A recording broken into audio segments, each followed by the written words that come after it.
Broadcasting live from the command center located in Jacksonville, Florida, this is Military Witnesses to UAP. I am your host, Shannon Scott. And backed by popular demand, located deep in the Missouri woods, my right-hand man, Rob Heatherly. We both have assumed the duties and responsibilities of continuing the conversation. So, buckle up, hold my beer, hang on, and let's get started with today's briefings.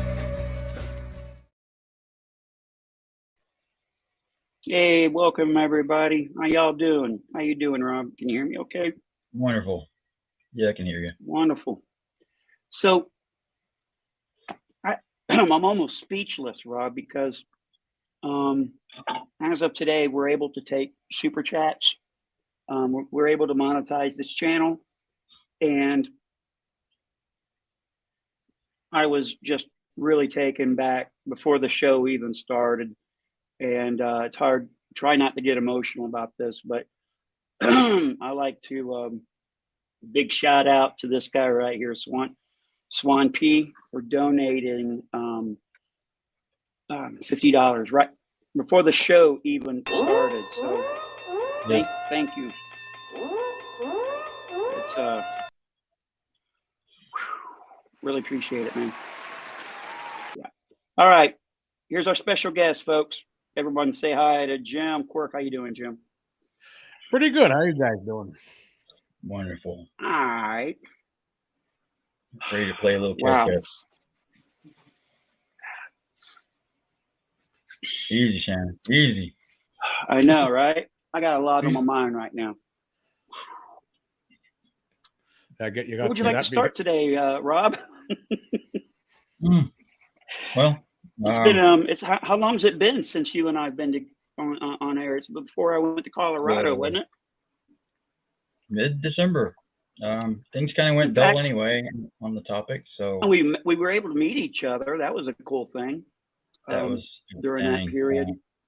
We had a good time. The small amount of time we actually spent together. Yeah. I've never told Rob to shut up before, but I told him, "You got to shut up, dude. I have got to get some rest. Just shut up." So he lacks endurance, no stamina. Oh yeah. Funny. In fact, I think I see if I got that. I got rid of the clip. Dag nabbit, but that's okay. It's all right. So yeah, that was good times. I'm home. I'm feeling better. Antibiotics still. Whatever I caught, I'm getting rid of it again. So it beats the going back to the hospital. This is the longest, knock on wood here, longest period of time I've been out of the hospital this year. So we'll just keep that going. Yeah. In fact, this past year really sucked. I was in the hospital at least 6 times. One of them, one that wasn't even really pneumonia related, was because I caught COVID. And then on top of that, I found out I had cancer and I beat that. So next year, 2023 is going to be the best year ever. Yeah, it's got to be better. Yep. Got to be better. Hey, Lord Lucas, welcome. Yep. And Linda Thompson gave us $10, so you can hit the. Holy smokes! Oh. Hey, before we get too far into this, I have an idea, guys. I got these patches. Everybody's seen them, right? I hope so.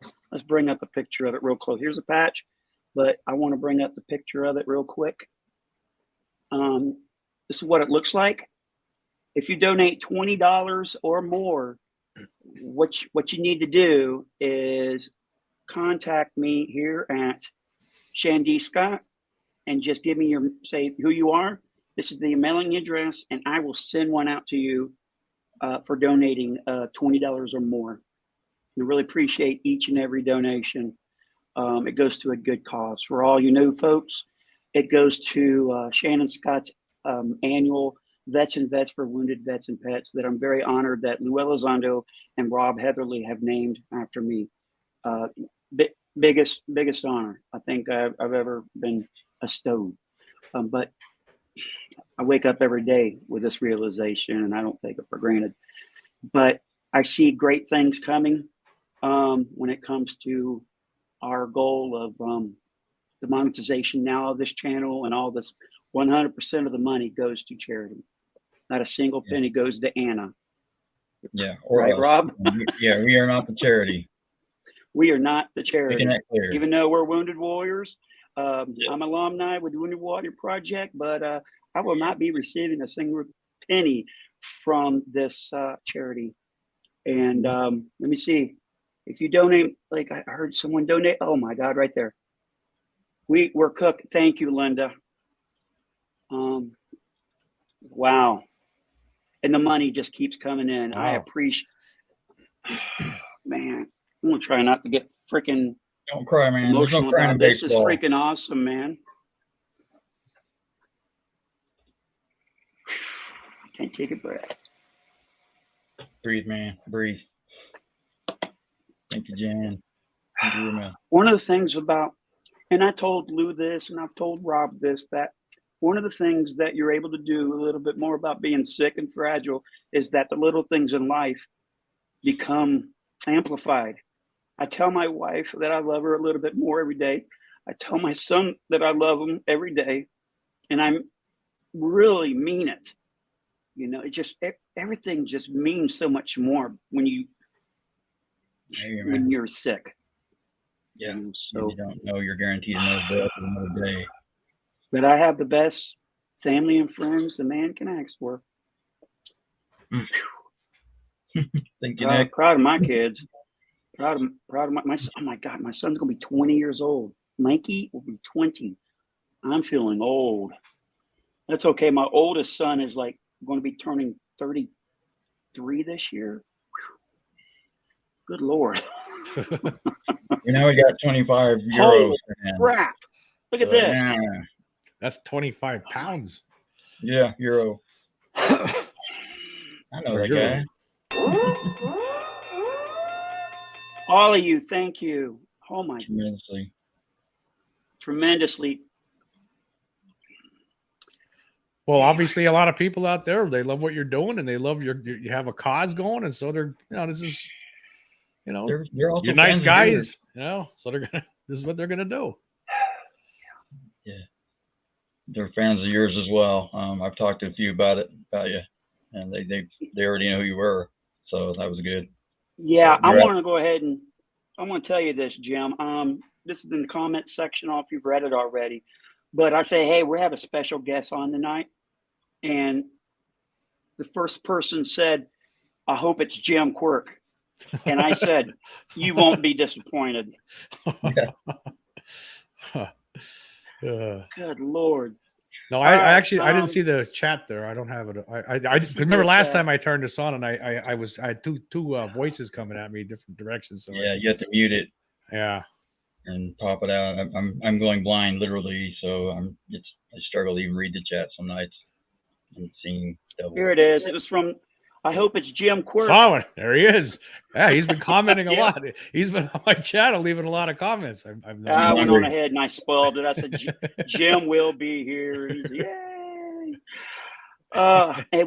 Stay with us, folks. You will hear some never heard before unless you did I even put that out? Hey, we have Lue news, just a little bit of Lue news. Yeah.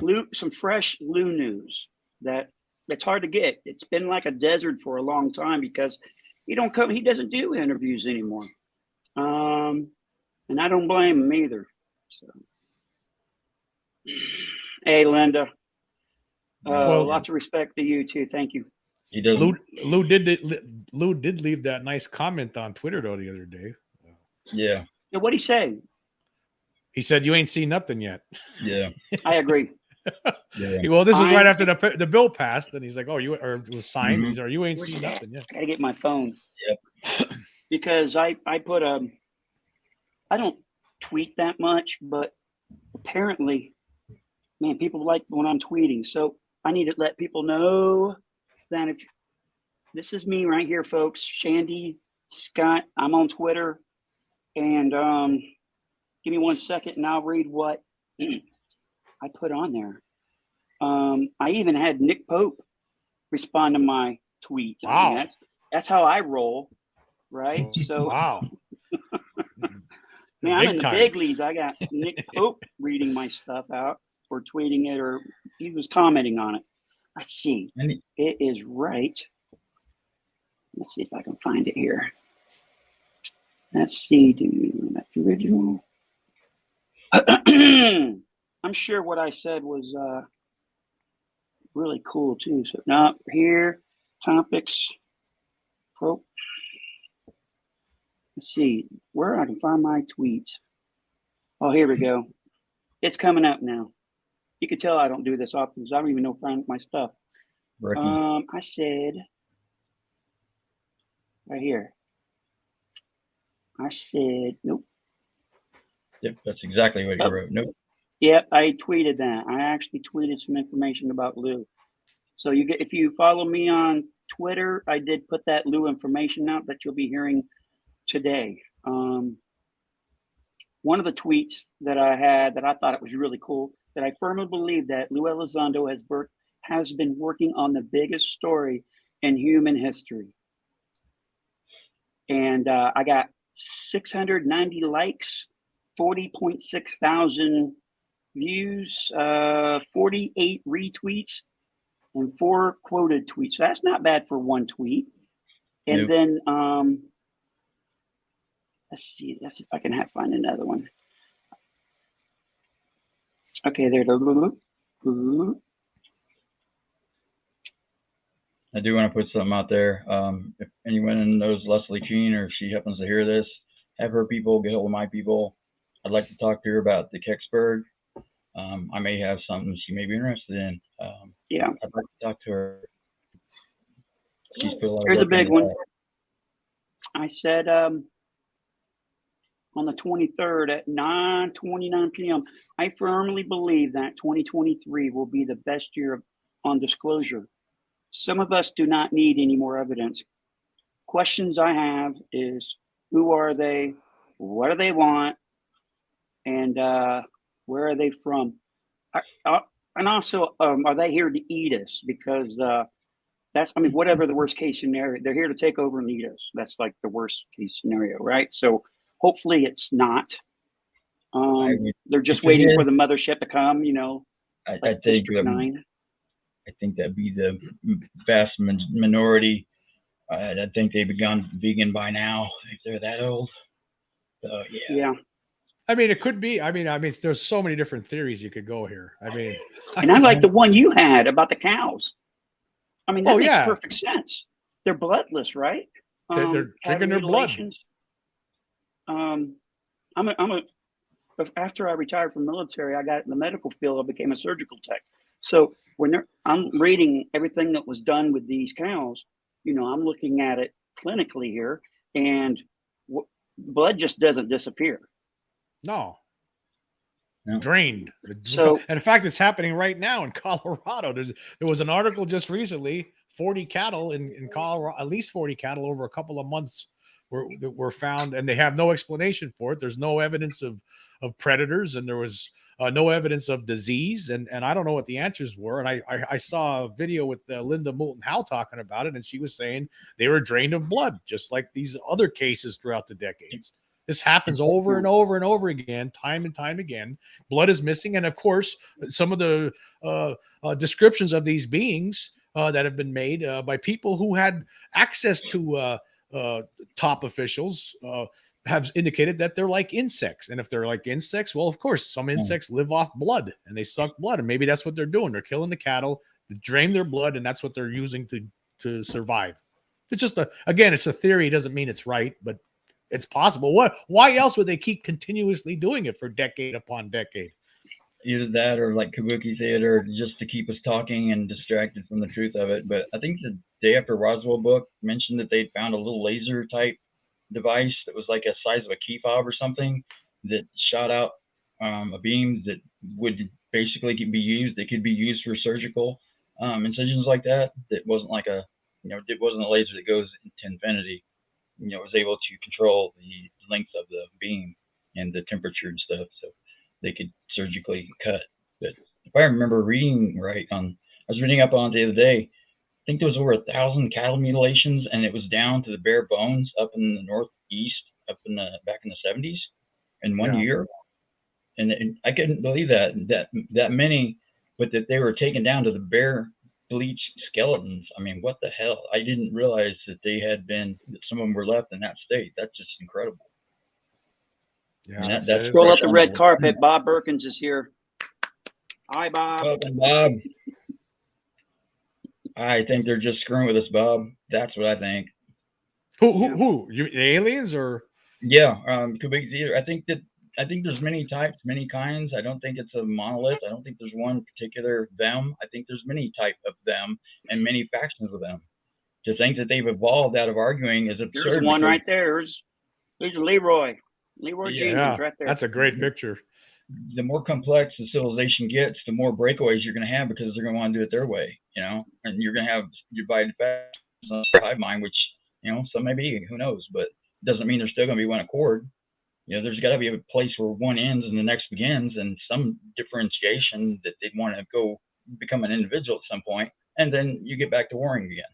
So there's nothing new under the sun, and I don't see that would ever go away. And I think it's more like a Star Wars scenario out there than it would be all love and light and peace. And, it's just, everybody's seeing Kumbaya in the universe except us. I just don't buy it.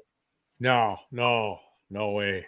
I mean, actually, I'll tell you what, there's so many different kinds. I mean, you read the story like the 1973 Pascagoula thing, right? Those beings didn't look anything like you've ever seen before, you've ever heard of before or since, right? And then you had like the Kentucky goblin spree from the 1955.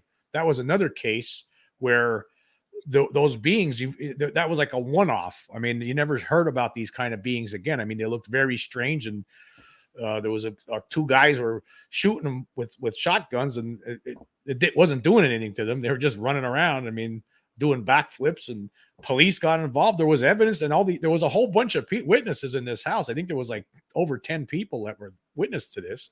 But there's so many different cases where there's different kinds of beings. So it probably is like a Star Wars kind of situation.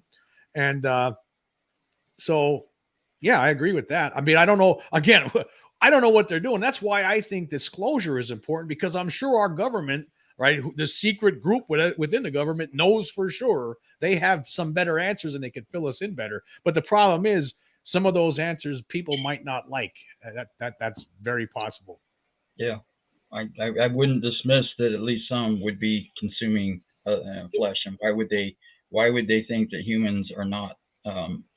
Why they would be off limits, at least to sneak one under the radar if they have an accord not. Yeah. If they're biological, they have to get energy from the sun somehow. We get our energy from eating animals. We get it from eating plants. You just can't go out there, be like Superman and absorb the sun rays. It doesn't work. So, Bob, if you missed it already, what Jim was saying on his channel is that he was thinking that it's a possibility due to these cattle mutilations that maybe some of these guys, that's how they're getting their nutrition. We have reports that these things are like insect-like, and they just can't, like, I don't know. Maybe they don't like eating plants. Maybe they're omnivores. They do both. You come down, eat some lettuce and some cow blood or whatever part of the cow they prefer. Udders, anuses, and tongues and eyes and parts of the jaw, right? Or the skin area around the mandible here. So yeah, like why are those parts like in these cattle mutilations? Every time. Every time. And those things are removed surgically with lasers precision. Yes, in addition to the blood being drained. Are they like hors d'oeuvres or something that are served with the blood? I mean, you have to wonder what's going on here. Like, why those parts specifically every time? Yeah. It's all speculation. Maybe there's the thing is, if it only happened once or twice, it's not a big thing, but it happens every time of these cattle mutilations. All the blood's taken and these certain parts are taken. We're not talking about the hind quarter. We're not talking about a tail. We're not talking about the liver. We're talking about just certain other parts. And it's crazy. And as a surgical tech, I've seen the cutting areas. It looks just like a bovie or more like a laser or something. There's no, this isn't a tear like animal tearing of flesh. This is something other than that. I'd like to check and see if those organs, if there's any pattern that would indicate that they're removing the immune system. That would get my curiosity up, because there's reasons that would be. One of the best documentaries I've ever seen was Strange Harvest from 1980. It actually was on HBO back in 1980. It was made by Linda Moulton Howe, who did the research.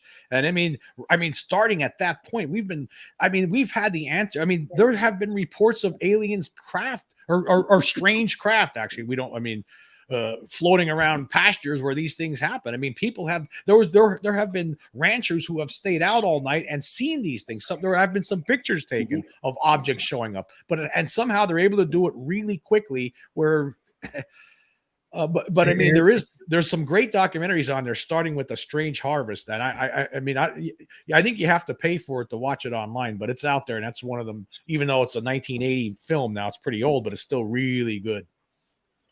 I haven't seen it yet. I'm going to put that on my list. Yeah. Things to watch. It's become science. Yeah, I remember being a kid watching HBO. HBO does that number, across the screen. Oh, yeah. Good times. And I remember we had cable come to the neighborhood, and you start getting the cable magazine. You know what comes on what channel. And I remember watching Popeye. They had Clint Eastwood, Escape from Alcatraz.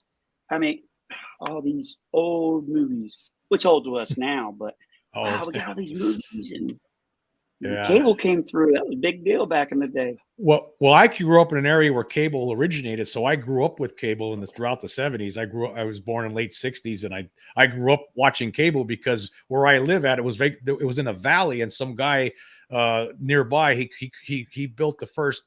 He was selling televisions and nobody was buying them, so he put a tower on top of a mountain and ran a cable down into the town, so people would start buying TVs because there was no reception. Then people start buying TVs in this area. So I grew up with I actually had 12 channels from not just Pennsylvania but also some New York channels where they showed a bunch of good stuff, and we did have HBO in the 70s growing up. PBS, CBS, NBC. ABC. Is that it? There was only 4. ABC, that's right. Yeah. Yeah. And then Channel 44, whatever that was. Yeah, Saturday's creature feature on it. But yeah, we've come a long way. We have. Young people don't know what's going on, like how things are now compared to what they were like then. I can't even keep up with all the channels and the streaming services. No, God. We don't even need cable now. No. YouTube. No. YouTube. You can rent movies through YouTube now. So amazing. I mean, in the 70s, you didn't even have VCRs yet. I mean, you didn't have any way of recording anything. I mean, unless you were really rich. I mean, you'd have those things cost like $2,000 back in the 70s, I believe. So I mean, things are so different. I mean, even when you didn't really know what was going on in the world really growing up until the internet. I mean, you realize the difference now compared to how it used to be then. I mean, if I wanted to find information out about something, I would have to wait till the library opened up, and maybe they'll have a book that will tell me, and maybe they won't. Now you just type in a couple of letters on the Google, and boom. Yep. In fact, I was on TikTok. Within the last month or so, I discovered TikTok, and once I start watching it, I can't stop looking at it, right? It's very entertaining. And I came across a TikTok that this lady said, listen, go onto your Roku and look this up. And I looked it up, and basically it's a conspiracy channel, all conspiracies. It's amazing. I think it's called the Red Pill Network or something. I'll have to look it up. I think it's down the tunnel, rabbit down the tunnel, something has to do with, the white rabbit and the Matrix and the red pill, obviously. But there's everything from UFO stuff to people who are anti-vaxxers have all their theories, what's going on with that. I haven't followed. I don't know if you heard in previous shows, I don't watch the news. Since the Sandy Hook incident, I was tired of it. I knew exactly what was going to be said on network TV. So I haven't watched network TV. I sit here and my wife plays football and I play video games. So other people have to tell me kind of like what's going on, because I try to filter what goes into my head, because if you watch like the networks, all they're going to do is tell you bad news. It's not like they're telling you good news all the time. It's always shitty news. Like, all the Dow Jones has gone down and there goes your money. And oh God, we had a plane go down and there goes those folks. And oh, another mass shooting in a school. Jeez, man, makes me want to just go out and cry or something, because this is just horrible. No wonder people think that the world's coming to an end, because they watch this shit all day. They got that music right when they got a special report. Dun, dun, dun, dun, dun, dun, dun. This is an NBC special report. Well, that's, man, turn it up. Something's going on. It's a adrenaline, like you're about to get a fix. And I recognized it, and it's like, I've had enough. And my life is, personally, because of that decision, my life has been a lot better. Not that I'm trying to ignore the world. It's just, I'm just a little bit more careful what goes into my head. All right. So that's enough about me. And let's see. What else is going on, Rob? There was a story you may want to talk about this evening. Well, what's that? The Chris trying to remember which one is about. Can you hear me? Yeah. Can you hear me? Yeah. Okay. Yes. Christopher Mellon, we're just talking about the passage of the 2023 NDAA and how that's going to open the door for whistleblowers. Some that have already given testimony behind closed doors, and opens the path where others won't be fearing reprisals now. But somebody had to get it started and risk taking it one for the team, literally, to step out and without the protections that this offered. So hats off to those people. They know who they are. I don't know all who they are. I don't know if I know any of who they are, actually, other than the obvious. But right, that's going to allow a lot of hesitancy that's been there to break the ice now. And I think part of the problem with the DoD is they're waiting to see if anybody's actually going to enforce it.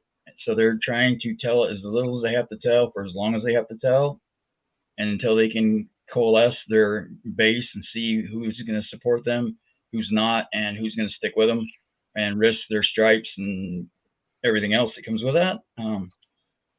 Calling in their markers, good and bad, but at some point they're going to run out of favors, and their numbers are dwindling further and further because they can't keep this contained forever, and they can't keep dodging Congress anymore.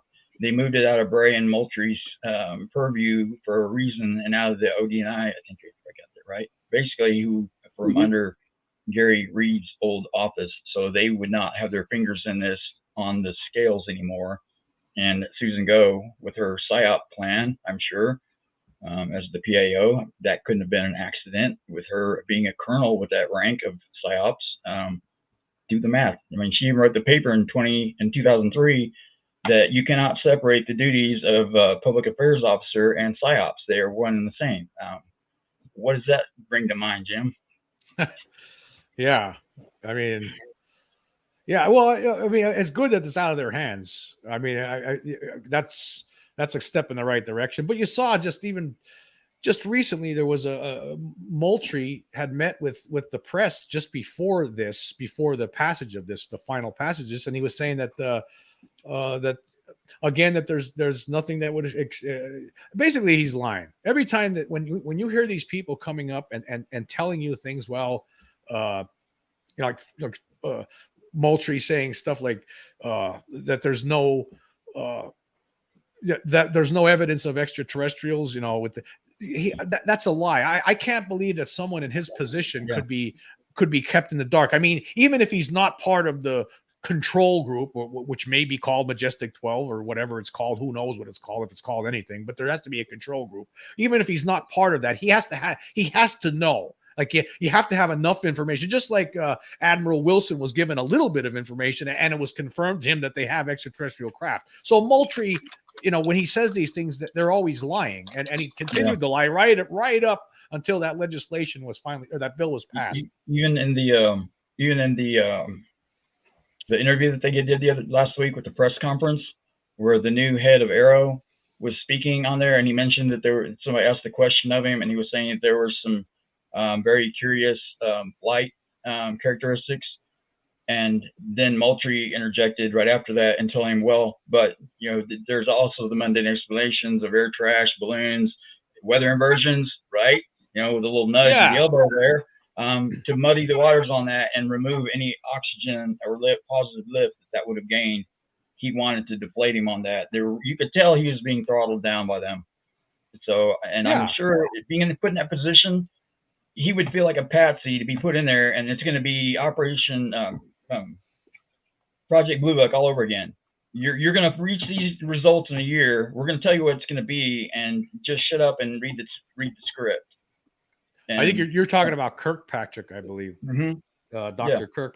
That's the thing. I mean, it's such an insult to intelligence. I mean, the people, like, of course, the mainstream media, right? They act like idiots when it comes to this. Obviously, none of these people, for the most part, it seems, have ever done any sort of they've never studied any of this. So when Moultrie makes this comment, they'll just write it up as is and just present it to the public without actually any sort of questioning back. Hey, what are you talking about? How come if I would have been there, I would have said, how come you just did that? Why did you he just made a comment and then you had to put it in there to try to throw ice water on us. Why did you just do that? Is this on purpose? Wait, who's telling you to do this, Moultrie? I would have called him a liar to his face, actually, if I would have been there. I mean, that's what drives you. It's an insult to intelligence. Anybody who studied this, right, knows. I mean, you just know. Anybody who's looked at this, that you guys know, right? Obviously, I know. Everybody knows. People who look at it know. Getting to that high station and taking that job just to be told you're not going to yield any real results, we tell you, that's an insult to his discipline and all of his hard work for his career to get there. And then to tell him you're going to be hamstrung, bullshit. Let the man do his job.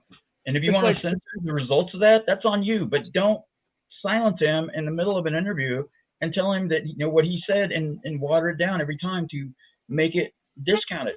That there's nothing tangible. Because if they had thought that this was all mundane and like Moultrie was saying, they would never pass this legislation. And that's what Christopher Mellon and Christopher Sharp wrote in their articles, was that they had a high probability of, from the testimony that they've already received from people that have worked in these programs, and then the people that were at Maelstrom, people that were pilots and other personnel, radar operators, they've all came forward and give testimony over the last several years, where that's what Christopher Mellon was saying in his article. He brought a lot of them up there himself to give testimony and walk them through it.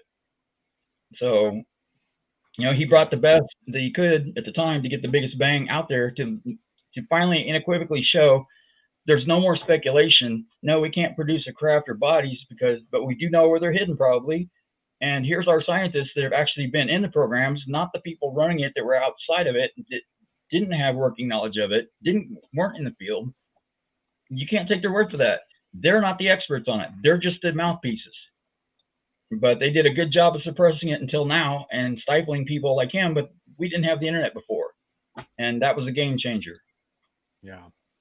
See, I think one of the issues here over the years, I mean, you really have to look at how the media has been complicit in this. This thing should have been over a long time ago. If you had a competent media, someone in the mainstream media that decided that would have, pushed this, right? Try to put their best reporters, investigative reporters on something to try to get to the truth, right? This should have been over a long time ago. We shouldn't even be at this point. We shouldn't even be here. This could have been over a long time ago because, again, I don't know how, to me, right, it seems like what's ever going on, to me, I don't see how this fits in with any kind of, I don't see how this could be legal over the years when you really think about it. How could this be legal? It's almost like there's sovereignty.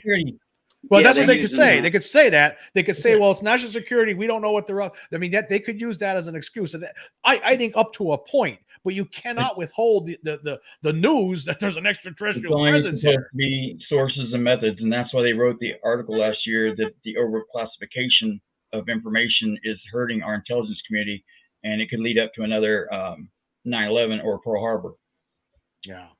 So. I mean, but why should that prevent the release of the truth though? Why should the truth be? How could you?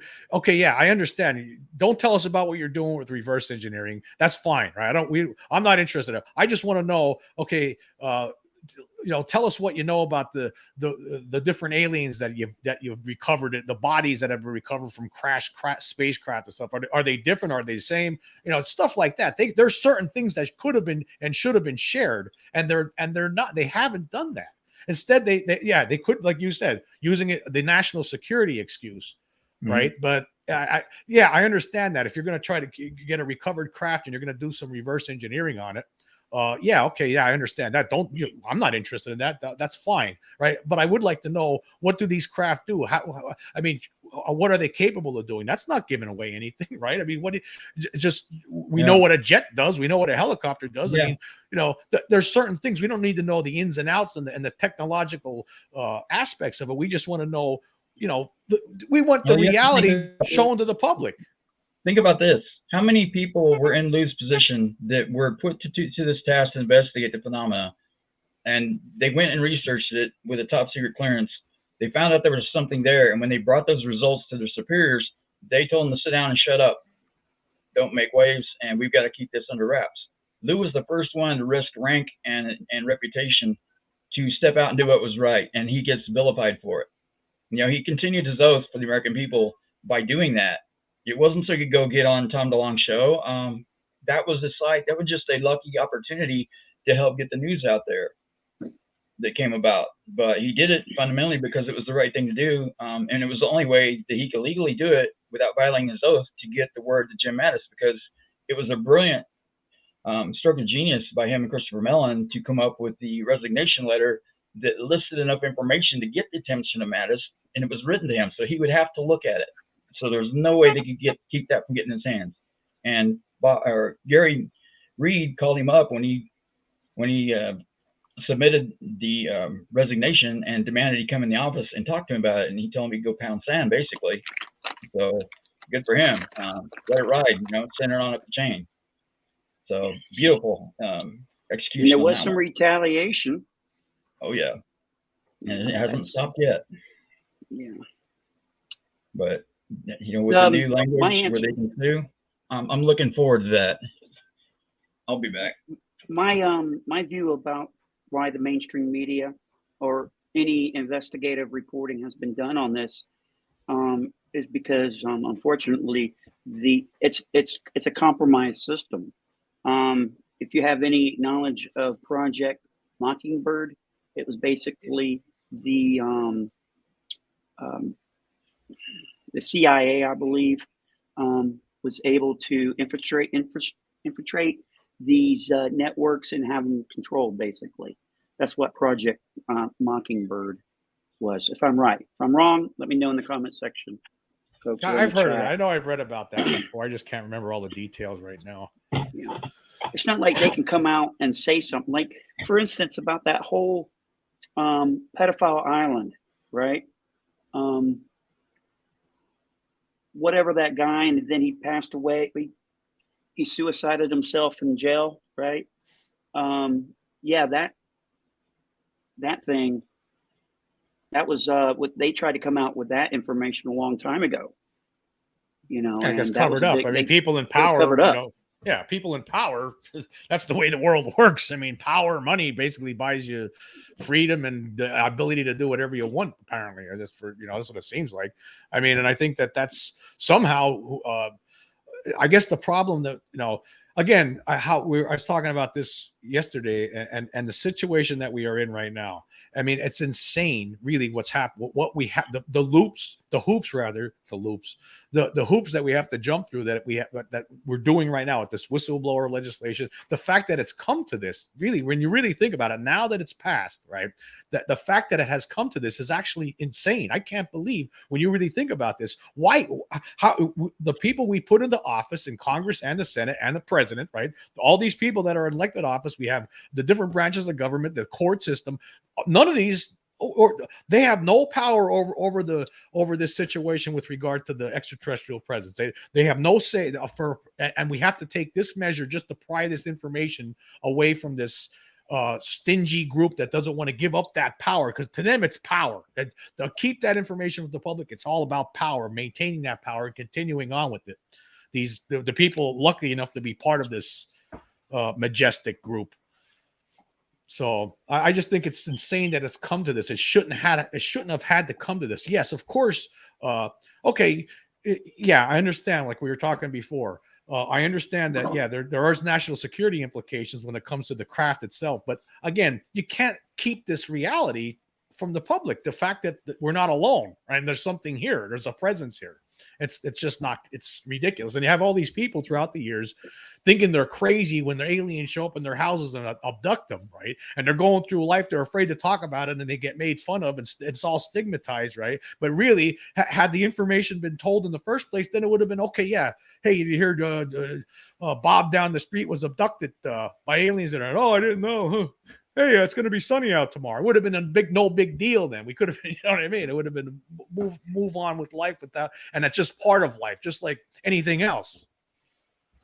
Instead of making fun of people that experience these things. I mean, again, when I talk about the 1994 sighting that I had during a fishing trip, after it was all over with my buddy, after we got out of there, right? The first thing he says was, "I'm not saying anything. I'm not telling anybody." That was his first words, because he knows.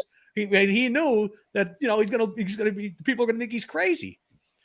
It's a disservice to the humankind what's happened here because of this, and it needs to end. It needs to end. Well, we can't go on like this. The way I'm seeing it, we should have been having this conversation in '65, the last time Congress was holding hearings on it, and 75 years later from Roswell, we're still not having that conversation. You know, everybody that is involved with this recognizes that there's something there about the nuclear weapons and such.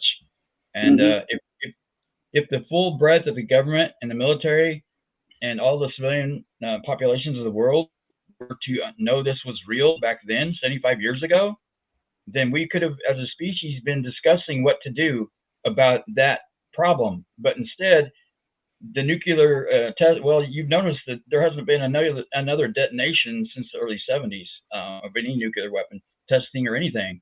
I'm beginning to think from a lot of research, that's not just coincidence and good nature and altruism on the part of humanity. I think they've been screwed with enough by the phenomena behind the scenes that they were probably basically given an ultimatum that, you know, cease and desist. I don't see how they would punish all of humanity for the sins of the few when we weren't even consensual. But, you know, I really wouldn't want to test that. No, I brought that up. You know, just recently I was talking about the aerial phenomenon. I believe that it's very possible that there was a message conveyed there. I mean, how could you deny that? For one thing, let's just state, how could you deny it happened? There was 65 little kids or 62 kids that saw this, right? UFO lands, alien beings step out. Some of the kids, there was a handful of kids that were receiving telepathic messages from these beings, and they were talking about technology and how destructive it could be, and they were seeing terrible imagery about things blowing up and all that. I think what it really was, what it could possibly be, again, this is all speculation, it could have been a warning. Basically, this is a warning. Hey, if anybody drops a nuclear bomb on anybody else, look out, we're taking over. I mean, I think that could be the warning. I think that's what it could have been. And maybe the message has gotten through to some of these world governments over the years, like the United States, of course, that if you do this, then hey, guess what? You're not going to be in control anymore. We are. I think that's a possibility, and I think they could take control because they're most certainly hundreds of thousands of years more advanced. Well, there are hundreds of thousands, and some probably millions, and some are not even. They're in non-temporal, where they can even ride on the electromagnetic waves because they don't have a physical, and it could be the size of an atom that it could be reduced down to. I mean, the mind doesn't need a anchor of the brain to exist. They're separate. So theoretically, you wouldn't even need, you could have a body the size of a mustard seed and still just have as much of a cognitive ability as a human. It's not based on brain size. It's not even based on conductance in the brain that, as far as anybody knows, they really don't know what generates consciousness. So Jim, you've been studying this stuff for a while. if you've been part of the story for even longer. But I was wondering, have you ever seen the video of the craft above the Pentagon and the Kremlin? I don't know if I did or not. I probably It's did. I when may have you see forgot it, about it. you won't forget it. That's one of the cases that we're going to be looking hard into. Um, I've seen it and I got to collect it, but it's out there. There's it looks like a triangle, but what's the shape of it, Rob? Which one? The craft above the Pentagon. Oh, that was a triangle. It was a huge, giant black triangle. And from different angles, you got one from a guy who was sitting on a bench in a location he wasn't supposed to be. It was like National Cemetery, or I don't know where he was. He wasn't supposed to be there, but I guess he was. And he was shooting video with his camera, and it was on a tripod. So we got video like that, and we got video from inside of a car going around the Pentagon with this dude with a camera getting this. It was being illuminated by the lights inside the Pentagon shining up, and you could see this craft. It was huge. Same one that was over Red Square. Yeah, it was Kremlin years before, seen on different angles as well. And I think that was a big message as well to those working there at the Pentagon, if this was true. But if this would cost more than it would have cost more to make this video than it would have made if it's fake for the Skinny Bob. Yeah. The thing is, if someone's lying about something and about their whole story, how many lies do they have to tell you for you to still believe what they're saying? Yeah, Skinny Bob, there's lies in it. We know it. Yeah. So people are like, maybe it's real, but they have to put the lies in there, and they're trying to. You got to have, Yeah. Well, I just did that. I think that's fake. Skinny Bob is fake. There's no. Yeah. I think it's fake. Skinny Bob is fake. The alien autopsy was fake. There's a lot of things that were fake. There's a lot of fakes right now. New fakes. There's always new fakes. I had I think I commented on your channel. I actually had this guy took it off. He did an analysis of Skinny Bob. He was he does investigative video stuff. He did a lot of work on that. The bridge guy from those two girls that were murdered. He did a lot of analysis on that dude, but that was released by the FBI. But I actually, if you would do analysis on Skinny Bob, and it's like, yeah, I'll do it. I know it's fake. I'll do it. And he was pointing stuff out left and right that no one talks about. One, if you adjust the contrast, whoever was controlling Skinny Bob drew a UFO and a ladder coming down the UFO with a little stick figure alien on his forehead. Wow. I saw it. Okay, there was one hint. The other one is that in the corners you could see there's little letters that pop up, and he said there was some biblical stuff in it. So those were just some of the things. And I think he was talking about how the head moved and it looked very organic, like in the neck. Well, that's simply because that's the head, and when you turn your wrist, that's organic too. So he was 100% convinced it was fake. So yeah, for just those several little reasons. So yeah, I mean, the one thing that looked like the animation was very well done. I mean, especially with the blinking of the eye at one point, that was like something that made me think, well, is this, maybe it could be real, but no, I can't. The whole thing. I mean, it does. And the other thing is like, why would I guess my big issue is like, I don't understand why. And it is a hoax, I believe, right? But why did somebody would do something like this? I don't get it. Like, I mean, it had to be a lot of money and time. Someone can basically go to a studio, MGM, you name it, and say, hey, I have these capabilities. And by the way, I'm this guy on YouTube, and I made this 11 years ago. Look how many views it's got. People are convinced that my work looks good. And that's part of my my package deal here, what I can do for you. Oh, it was a great job. It was one of the it was the best hoax ever, probably, I would say. Yeah. Masterpiece at that. Yeah, I always say, Maybe- remember, every time you see a good magic trick, right, and you go, your mind is just blown. How did they do that? But as soon as they show you how they did it, you think to yourself, man, how did I not see that? And I was fooled. I was like, the whole thumb thing and all, will blow your mind, right? But once you're showed how you do a magic trick, and that goes with these hoaxes too and things. So I don't put all my chips in with a lot of things. He was like, man, I really feel good about this one. Just like there was a video that came out years ago, and I talked about it on Twitter. If you guys remember it too, it looked like a saucer flying, coming down. It bounces right back up, and then it comes right back down, and it just. Yeah, that was, what was that? Okay, right. Let me tell you, if I told you the location, just the location of where that was taken, will it solve it for you? It was taken at White Sands, at the missile range. Does that solve the mystery to everybody? Yeah. That solves it to me. The thing is that the quality of the video you're unable to see due to the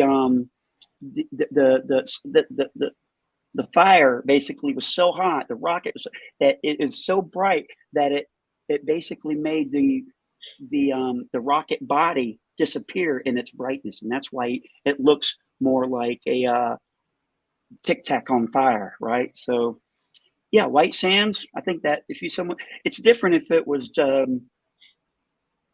some field out in Missouri, right, or here in Jacksonville. That'd be weird, but that was in White Sands, so that should just clear everything up. There goes that mystery. Yeah. But with Holman, there's more and more Ooh, people that's a good coming one. forward that are saying that was authentic. And if you want to take that narrative, they're dressed in pre-dynastic Egyptian garb. That kind of fits what's in antiquity. That's a whole new race with a whole new but culture. That shows that, perhaps Eisenhower or somebody did cut a deal and that they met an accord of some sort, or at least somebody did on their behalf for representing the U.S. government. And there was also I saw a video that was over Red Square of the same triangle, but they were trying to say that was a hoax. But of course they would say that. They don't want to admit that they don't have control of their airspace either. So we need to find that and compare all three, because I think there's one more in Northwest Europe as well. I could be wrong, right? But about this alleged meeting with Eisenhower or and aliens, I mean, to me, that sounds so fantastic. Like the whole concept, the whole idea that some human, and it's like in some dignified, event where they actually, an alien gets out of a craft and a president walks up to it. I have problems with that. Like, I don't know if it's possible. I mean, I could be wrong. It just to me, it sounds so ridiculous. It sounds like a national security issue. I used to do security, right? So I'm thinking, instead of having the president do that, he would assign someone to be a diplomat, being the in-between person. That would be more logical, because you're putting the president at risk, because we know now that whatever this phenomenon is, if you touch it, you're probably going to die. Yeah. After watching the movie, right? But the whole thing is just the whole idea of like having a planned meeting event with, to me, that sounds crazy. Fantastic. I mean, I just don't know if I believe it. I have a problem. I mean, there's some things I actually have problems believing, and that's one of them. I just don't know if I just can't see it. Like a president actually meeting, and I can't see it. It sounds like something out of Mars Attacks.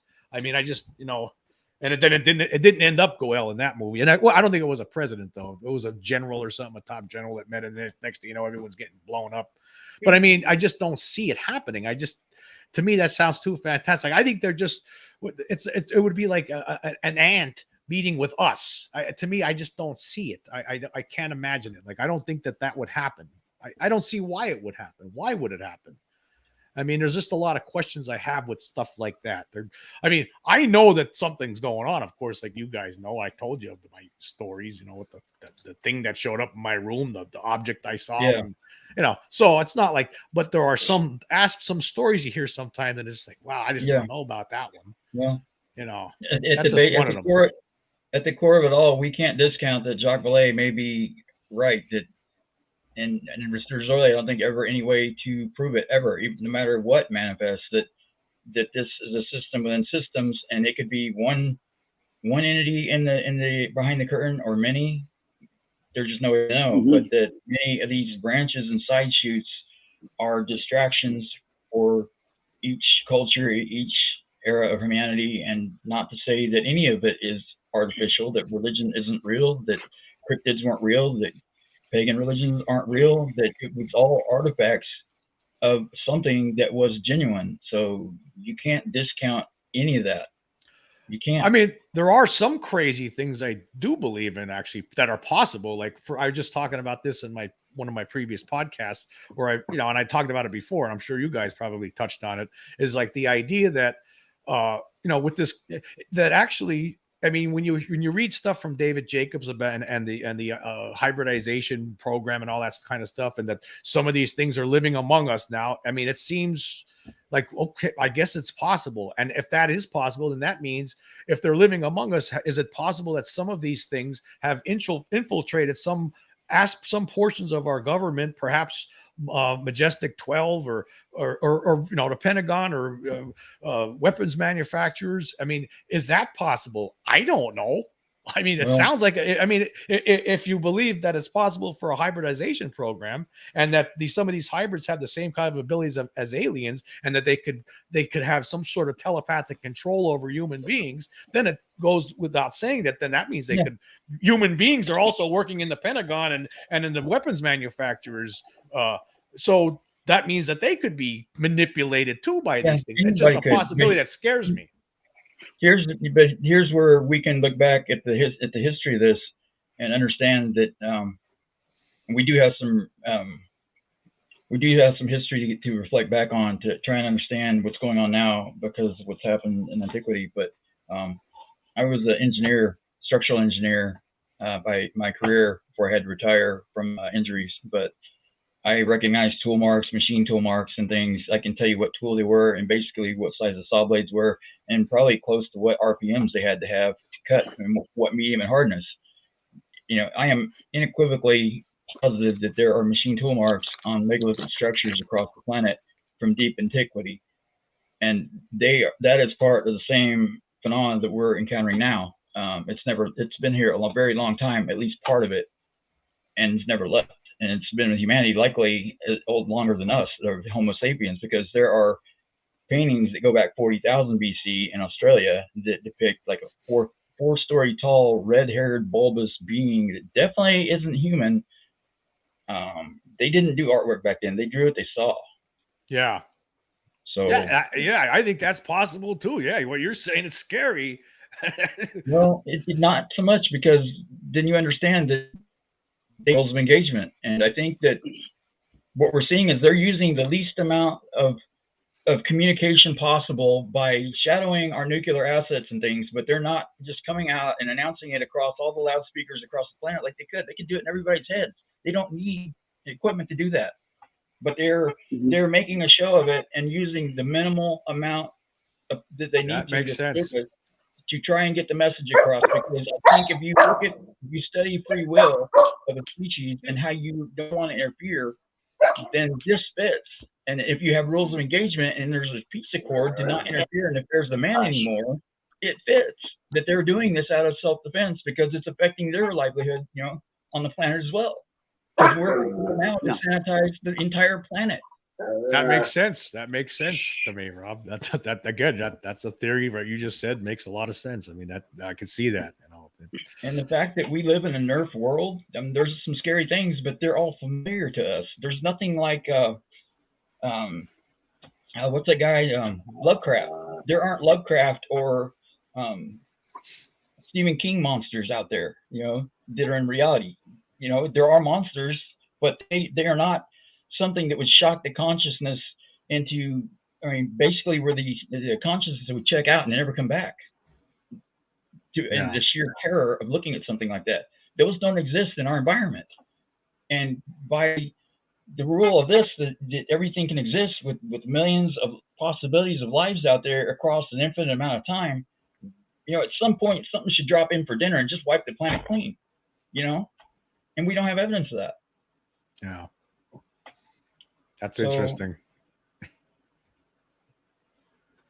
Yeah, that's very interesting. Yeah, I don't know. I guess, I mean, there's there's so many tentacles to all of this stuff that we just could, I mean, we could just, the more you talk about it, we just don't, and we don't know. We just don't know. We can talk about it. We do need to talk about it. We need to stretch the imagination as far as we can and then start there. That's where we need to start, because if we're going to be able to cope with this and truly accept this is going on, we need to be able to think outside the box with abstract and not be scared of it. When someone drives through our neighborhood with the wrong type of car and stuff, we get nervous and start, your trigger finger starts itching. So, what are we going to do if craft fly over? It's an automatic, and I'm not going to apologize for being human. It's a innate reaction to want to defend yourself from something that you fear. And if you fear completely, you're gonna react completely with everything you have at first, because you don't know what it's going to take to stop it. So they're of course going to be easing their way in on the clutch and not spooking, the wildlife here. Because like damn, I can tell you, if they tried to roll into the Ozarks, I'm not bragging about it, but there'd be so many dents in the bottom of them. Yeah, you can hear the echoes clear onto the coastline. It would be hilarious. Again, that reminds me of what happened with the Kentucky goblin spree. Of course, was that an experiment? Was that an experiment? Let's see what happens when we drop in a couple of these little creatures. What in the wide world of sports is going on here? There you go. Yeah. Don't get the rednecks riled up. We're gonna see what happens. We're gonna try a little experiment there and see what goes on. And I think that's what it was. I think that was just some sort of test or something. I mean, what else there's no explanation other than something like that, and nothing else makes sense. It guides the narrative. It gets people distracted, because you got to look at it. Our civilization in the United States is falling from 75% Christian to 65% in a decade. At the same time, this is starting to ramp up. And Jacques Vallée talks about a thermostat that goes on highs and lows. When any demographic of a nation or civilization starts falling away and becoming decentralized too much, something always happens that draws them back to a central core. There's always going to be peripherals, but there's always a main body of belief structure. In the late 1800s in Western Europe, it was science. They gave up that, God was science. And then when we had general relativity and then developed microscopes, then all of a sudden quantum physics emerged. There's just more things to distract with that keeps us occupied. We need to be, we're a bunch of sugared up 2-year-olds. Hey, let me tell everybody real quick. If you haven't subscribed to Jim Quirk's The Quirk Zone, please do so. I'll have that link in the description after the show today. He's the top one. And then I can tell you my other one. I love Eyes on Cinema. Is that right, Jim? That's a good one, man. It's a good one. How in the world are they coming up with this stuff? Where are they finding it? I don't know. It's that channel, and there's another one. There's another one called UFOB. They're pretty much similar, and they just keep digging through the internet or digging through old VHS tapes or something. I don't know where they're getting it all, but I love seeing it like that, because I mean, if you were a skeptic, if I knew a skeptic, I would actually say, look at it, just go watch this channel for about 3 hours or 4 hours, and then come back and we'll talk. Because right there you get like little segments of documentaries or people talking. It's just, to me, right, it's just, the way these channels present that kind of stuff, it's so, you can't deny it. Once you see it, it's undeniable. It almost makes you think that somebody on the inside is running something like that, huh? Yeah. We're batting 1,000 on a couple of those. Yeah. So, one real quick now, just going to take 2 minutes and 32 seconds. I started a new segment. It's called The Best of Jim Quirk. And this would be an example. 3 hours later. No, it didn't take 3 hours later. We're doing it now.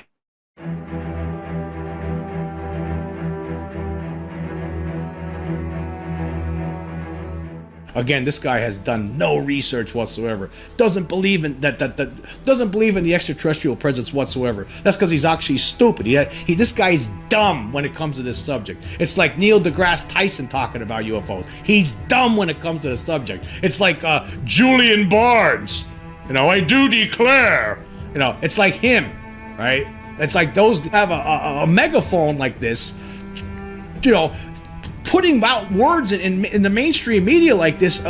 They don't know what they're talking about. They obviously haven't studied this. Like, again, what are we doing? What are we doing? We have idiots who have not studied this at all, are just sitting on their sofa and they don't have no idea what's been going on. They've done no research on their own whatsoever. And these people, the Wall Street Journal, the New York Times, Neil deGrasse Tyson, everywhere, right? These people are putting in garbage into people's heads. They don't have no idea. They never looked into nothing. They haven't read any books on this. They don't know what they're talking about. Oh my God, this is terrible. This is absolutely terrible. The guy who owns Fox News owns this newspaper. What are you doing, you idiot? You're an idiot.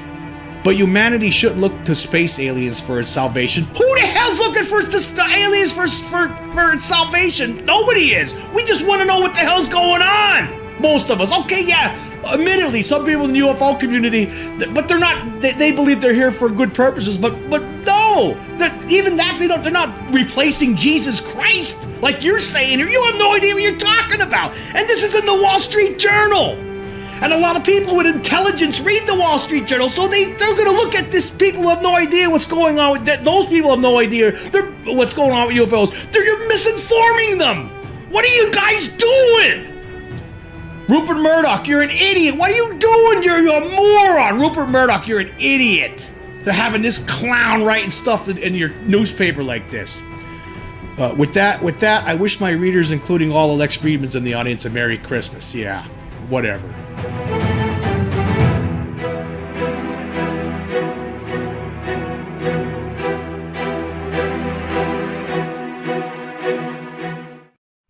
Now, between you, Jim, and between Rob, when he gets fired up, I love it. Spin you guys up and just sit back and just, I'm loving this shit. Well, it gets you mad when you have it gets you mad when there's a lot of major publications and they're just doing putting out these unresearched, illogical articles where tens of millions of eyeballs are going to be on it and it's going to form their opinions, and it's like, oh my God, it's like, look at this misinformation, this stupidity that's going to basically shape the ideas in someone's head, and that's what drives you crazy. It's like, oh my God! Basically, that article in the Wall Street Journal was basically an effort to stigmatize the whole thing over again. And so people who read this, who have no real interest or maybe just a casual interest in UFOs, it's all nonsense. Oh, okay, now I know. And then that's what bothers me. That's what bothers me. Maybe they could have cut a deal or something to where basically, in effect, something of this nature that, if we don't pop off any more nukes or start a nuclear war, then you won't disclose without, our consent first, right? Cut a deal with the devil, that kind of thing. I know I'm just speculating. It's just wild speculation at this point, but, it starts to make sense. Why would they, I understand power and money on the line, but it seems like the Air Force and them are going very hard and losing a lot of oak leaves with this. It almost seems there's no logical explanation for this. There's just not. Why there's so many people willing to lose their careers over this and refuse to follow the rule of law, like they're fearing something higher than that. I dare say. I don't know. It just confounds me. Yeah, I know. It's just, actually, in a way, I mean, I don't know. So I'd be complaining a lot, but at the same time, I should be happy. I mean, we did have that legislation, that bill that passed and that's signed, and and maybe we're going to see some action. I believe 2023 could be a big year, just like I know you guys think it could be a big year. But I still get upset. I get upset because sometimes I did feel like in this past 2022, the rug has gotten pulled out a little bit. And I was funny. I started like binge watching Richard Dolan's. Like, I don't know if you're familiar with Richard Dolan. Yeah. Oh and yeah, his I've books. watched every one of his videos for the last so many years. He's Yeah, got some of the best video Oh, he's with great. when it comes to the Dr. Eric Davis Wilson documents. Yeah, He's yeah. got, and he's talking to Mr. X, right? Yeah, Mixer X. Unbelievable. Yeah, I was just recommend that. talking about this in my podcast that I did before I come on your show tonight. I was just talking about this and about Mr. X. If you're and on the fence, go watch that video. You'll go, holy. well, Richard smokes. Dolan, he has a good way of presenting all this information. He's highly intelligent. I mean, I don't agree with everything that he says, of course. I mean, there's some things where, but I mean, I've been binge watching him, and he sees it too. Like he believes that the rug was started to get pulled out from this disclosure effort in 2021. Apparently, like he saw it before I saw. I mean, but he's right. Now I'm starting to realize there is most certainly an effort. Somebody within the secret Pentagon group or whatever next it state is. of humanity that he talks Yeah. about. Military-industrial complex. There's Military-industrial complex, with yeah. many reasons to not want to disclose. Yeah. Many reasons. Yep. And none of them are. Well, he did slip up. over He here did as a slip whole. up, and he's the reason why I confirmed. I think I was in the emergency room, and I made a video. I've been in the emergency rooms a lot, so I made a video because he slipped up on a show. I don't know if he even realized he did it. See, I have a law enforcement background. I was doing that stuff in the military, so chain of custody is extremely important. So I knew that one of the chain of custody started with Dr. Edgar Mitchell, right? We knew that after he passed, they found that 15-page notes that Dr. Eric Davis supposedly made, right? Well, he did. And so it's like, okay, but there was one other chain of custody that I don't know where they came from. And basically Richard Dolan came out on the show and basically said it came from another individual from NIDS. So, yeah, the Dr. Eric Davis notes are real because both those chain of custodies goes directly to National Institute of Discovery Science with Dr. Edgar Mitchell and others. So. It cracks me up. People keep coming out and saying, well, why doesn't he admit that they're real? And that they can't be real because he's not admitting to it. He would pull a felony instantaneously if he admitted it. And they're waiting to arrest him and slip up and say that they're authentic and just swarm him and everybody around him. So now he's got the legal standing to acknowledge it with the proper paperwork, I'm betting, to be able to get amnesty for that. The argument that they were fake doesn't make any sense, actually, because, okay, the notes come out in 2019, and then Wilson says, well, I had nothing to do with that. That's not true. It's all phony, right? And then Davis says, I can't comment on it. So there you go. There's that's all he needed to do. I mean, there you go. They're real. I mean, that proves it right there. If they were fake, Davis would have just simply said, he would have said that they were fake. I mean, what would be the problem with saying they're fake? He says he couldn't comment on it because they're obviously they're real. Yeah, exactly. But some seem to think if it ain't FOIA, it ain't shit. So, there you go. Yeah. It's not good enough. It's not rubber stamped by Susan Go. Screw that. We don't need her consent for anything. I was getting. Is it Susan Go or Susan Govt? I don't care how you pronounce it. I don't know. I've been making mistakes lately. I've been saying Willie Streamer, Willie Striver. I don't know which one's. I've been saying some names. There's keywords we don't say on the show. Because we've had our computers turned off during one show, and really it's funny. 3 times. Yeah. He has a new Mac computer that never shut off before. And it shut off 3 times on one live stream we were having a couple months ago. It's still up. We can find the episode for you. I was railing about the Air Force and how they lied again to the sitting president and Congress in '92 with another fake Roswell report, and that there's still people lying to get their clearance pulled. His computer shut off 3 times, and then mine shut off after this weird engine reversal on a cooling fan, and it burnt a permanent black 1-inch pixel in my monitor and damaged it beyond repair. And I had a little help getting another one, but my rant diatribe for over an hour got his shut down 3 times, on the same live feed, and then mine right after that on the same live feed that night. Mine got taken down hard, and I know how you could do it, but yeah, it takes a little bit of I also had a phone yeah. that turned on and took pictures of them, so made the So phone do selfies on you. So you think you're being monitored? You think we're like people like us are being monitored? Yeah. Yeah, I don't. Maybe it was just a coincidence, but it was just funny that certain things were said and things just went to crap that evening, and we were just laughing. So I think there's I so had many to- people out there talking like we talk that I don't even think they care. I don't. Well, if how they does that think, affect if they even think you're affiliated with somebody that might leak something, they have Oh. people watching you in Legion. And they have snitches all over. Hey, they're talking about something. Maybe they're going to say something they shouldn't, so they get eyes on it. Well, it pisses them off, but they're not saying anything illegal. I'm just going to screw them a little bit here and shut down the computer. Then They're probably asking, well, who's Lou's friends? Well, let's watch them to see if Lou screws up. Well, everyone knows we're Lou's friends. So Oh yeah, I guess that's a possibility. Yeah, you guys are. a high Lou, possibility. yeah. It's Well, a very high possibility. what are you gonna do? You know, what can you Don't do? stop. You know? nothing. They have the power. Enjoy it. I hope you enjoy the power. If you're listening right now, I hope you're enjoying this. Hope you enjoy the show. Uh-huh. Yeah. Tell us the truth already. Tell us the truth. Quit hiding behind your Yeah. computer screen. Yeah. Oh, so let me get to the Lou news. There is a little bit of Lou news, but I just want to let everyone know that Rob and I recently talked to Lou, and he wanted us to let you guys know that he is coming very long and well with a book.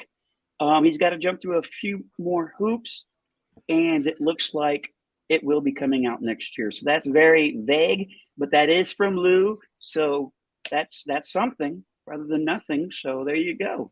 2023. 2023. I was hoping it was going to be ready before Christmas, honestly. Just, Well, and there's people trying to say that he's making disclosure for dollars. No, it's actually smart, because this way he can, instead of having to seek, he's getting permission basically to put information out there in advance, so he knows what he can say instead of having to beg for forgiveness afterwards and pull a potential investigation, pull this clearance and all that. The only way he can get a block of information out intact in the whole body is to put it out in the book. That way you submit it for review, and then you negotiate down to what you can put out. That way there's no ambiguity of what you can do and no risk of getting arrested for it. So it makes perfect sense. This is the only way he could get it out there, is to have them get eyes on it, authorize it, and then it's on them if it comes out and they miss something. Yeah, who does he have to get to authorize that? Like, he has to run up by somebody, right? There's a security office that they run manuscripts and things through that reviews everything for that. And it could take like a year or something, up to, depending. It can be dick right out forever, I guess, but I don't know. Well, here's a question regarding Lou. Now that this legislation has passed and the president signed it, and there's whistleblower protection, could he go now to the Congress and tell him even? I mean, he mentioned a lot of stuff without. I guess technically, Could he say anything? Could he tell us? Could he show? I wonder, does he have any video of the beings in the craft? Because I remember hearing talking about. He did say that you could see occupants, but then again, we could say we saw occupants too. Leroy Jenkins. Yeah, Turkey. Here he is. Oh yeah. Well, that just because they're giving they're getting permission to speak freely behind closed doors of the intelligence committees under skip room, doesn't mean it's going to translate down to the public, John Q. public, that will be told everything. But I do think it could take. They said the review in Mellon's article said it could take up to 18 months for them to review all the documents, legacy documents.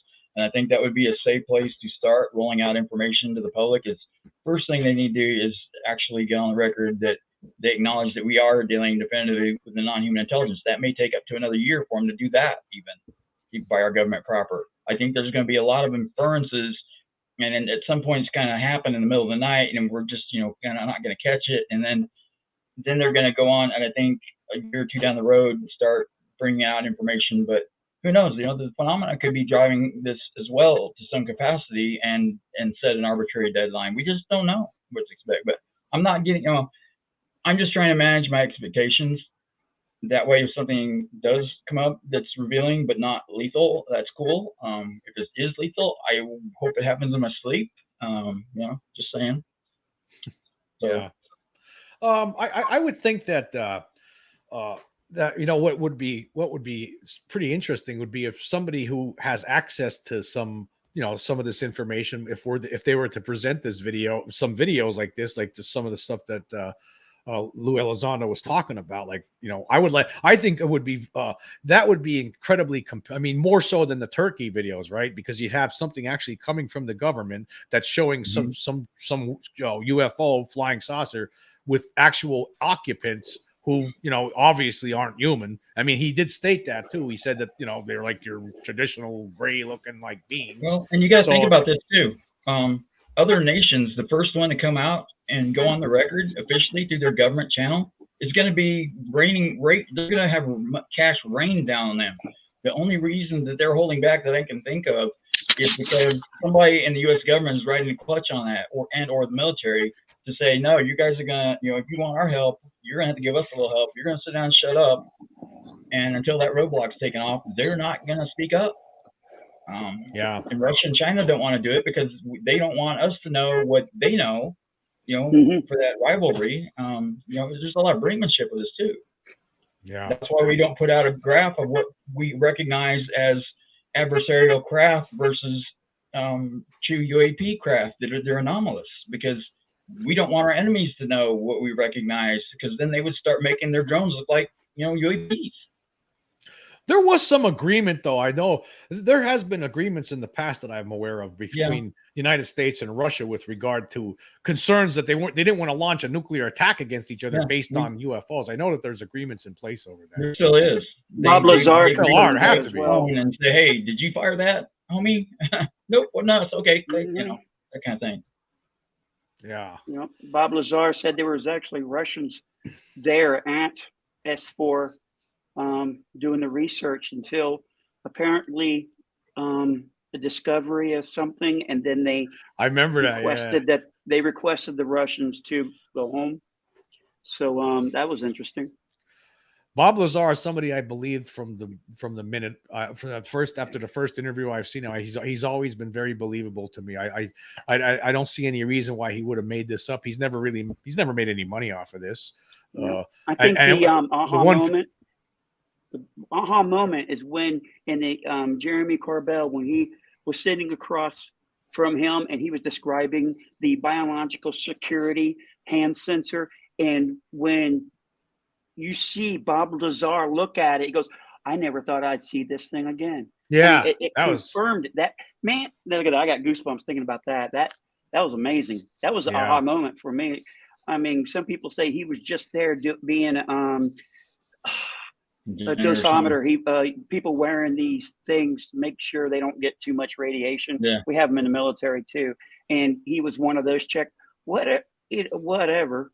But there has been witnesses that have stated that they seen him on the aircraft going back and forth. And you think about it, no one even knew what Area 51, let alone you think about it, the Area 51 of Area 51 is S4. No one even knew about that. Yeah, for him to be on a blacked out bus being shipped, that makes perfect sense, right? Yeah. And if you can look it up on Google Earth, you can see those hangars right into the mountain. They're hidden. They're that good. They're that good, folks. What do you think? What do you think would have happened to Lazar had he not went to George Knapp and went public? He could have been killed. I hate to say it. He could have been killed for national security reasons. Yeah. I've always brought it. I may have brought it up before, but have we killed people for national security reasons? And if so, who would be in charge of that? Well, is it like Born Identity, about that black off the record stuff that people, they go off the edge and on the record you can't sanction it, but you'd have to use your discretion on the fly. In the heat of combat, you would try and inject, the right of self-defense, It's a dicey proposition. I wouldn't want to try it in front of a jury, but when you have that much rank, you can get away with murder.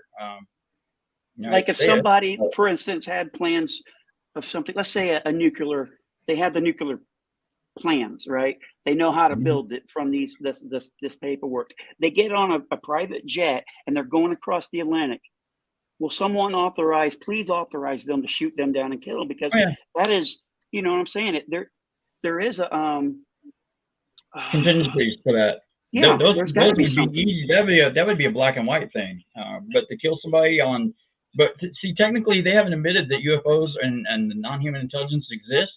So how can we have laws that make it illegal to share classified information that UFOs exist and have their technology?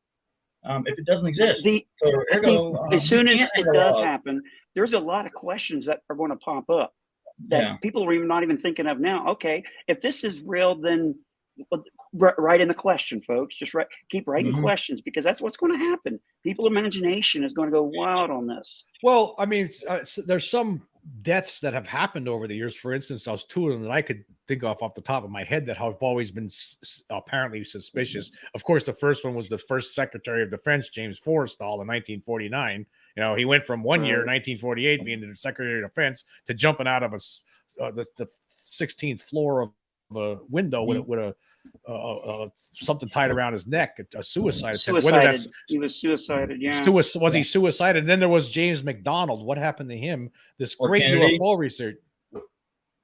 Yeah, Kennedy? Well, Kennedy was that. I guess that's another possibility. Richard Dolan had somebody. He was saying out the UFO 4 or 5 shows about that. What's that, Rob? I said Kennedy was saying that he was going to declassify the UFO files and stuff. Just a week before he died, or something like that. Yeah, it could have been. They could have. Well, I'm not going to do anything the damn well police with humans. It wouldn't be a problem to get somebody with a rifle out there. Not a problem at all. Hell, we could do that with MK Ultra. Yeah. Yeah, you wonder how many people over the years have been, there's Ming in Lee. car accidents, or well, Bob White crash. Bob White. Anybody remember him? Yeah. Bob White was in possession of, it looked like a big teardrop of metal that he came across in the desert, and he saw a craft, and this thing came down, and he went out there and he picked it up, and it was very hot. It cooled off, and so it looked like somebody whacked him. That it's an amazing piece of metal. I don't know if you guys ever seen it. Trying to remember. I don't think I know of this case. All right, let me bring it up real quick. Bob White, artifact. All right, stand by. Talk amongst yourselves, folks. Talk amongst yourselves. I'll be right there. Yeah, go ahead. I was going to say, I just think that there was a possibility. I mean, I don't know. James not the James McDonald, but Forrestal. I mean, I don't know.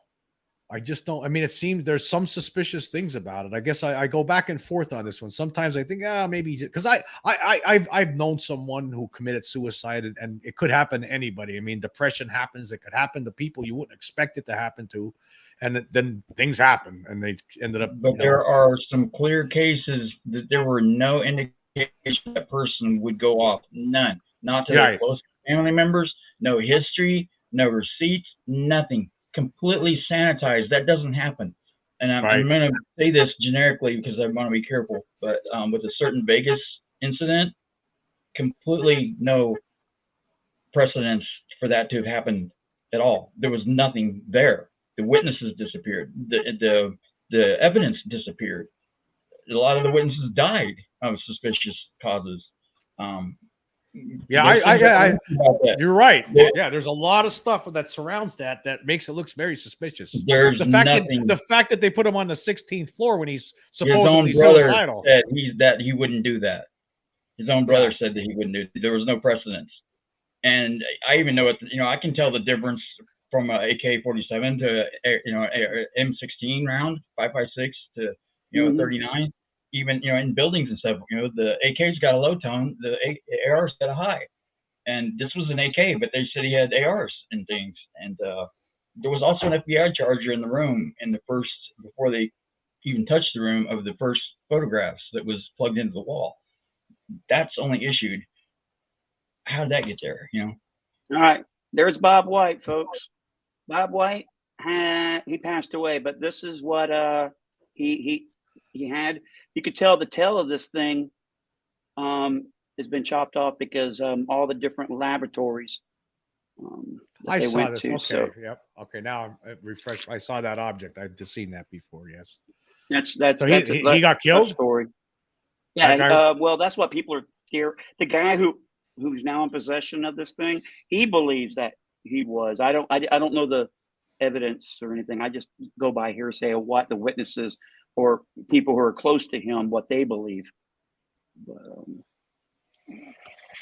Now the James Yeah. McDonald case, I thought that was that was probably suicide, but it seemed like a lot of forces were working against him. Like, you know, he was getting made a fool out of in the Congress at one point, and then his wife was leaving him because of the attention. It was who knows what was going on, and then he attempted suicide. It didn't work, and then he did it again. But some people think that whole thing was suspicious too. But I just don't know. I don't know.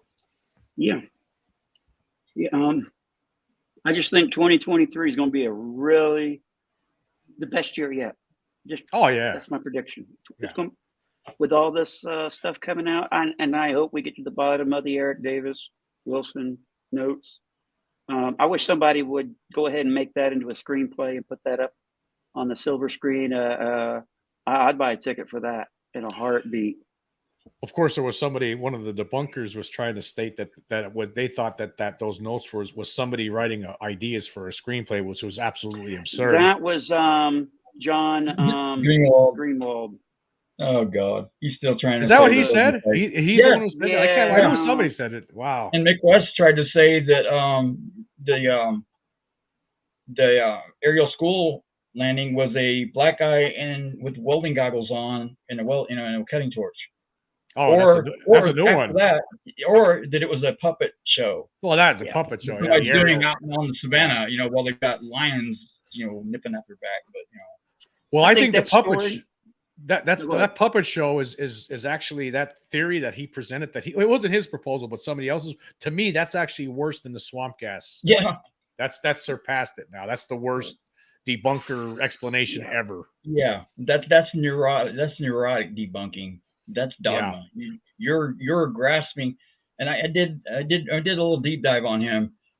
On the blog, he admitted that as a child that he was terrified, and he's probably a little bit on the autism scale. Not that there's anything wrong with it, because a lot of good people with that and high functioning. And I believe he is high functioning, but it doesn't mean you don't have terrors and your own phobias. And I'm not making fun of anybody with any handicaps. Don't get me wrong. Just that he has a neurotic fear of aliens after watching movies when he was a young child, which will happen to anybody, and then ghost movie stories and things. He was terrified that it could happen to him until he rationalized away that aliens didn't exist, ghosts don't exist, God doesn't exist, and as long as he stayed nestled in that world and he could convince enough people around him and his fears that there's no God and nothing else and it's nihilism, then he's comfortable in his skin. But as soon as he admits it, I'm worried truly about him that it could cause him to break down.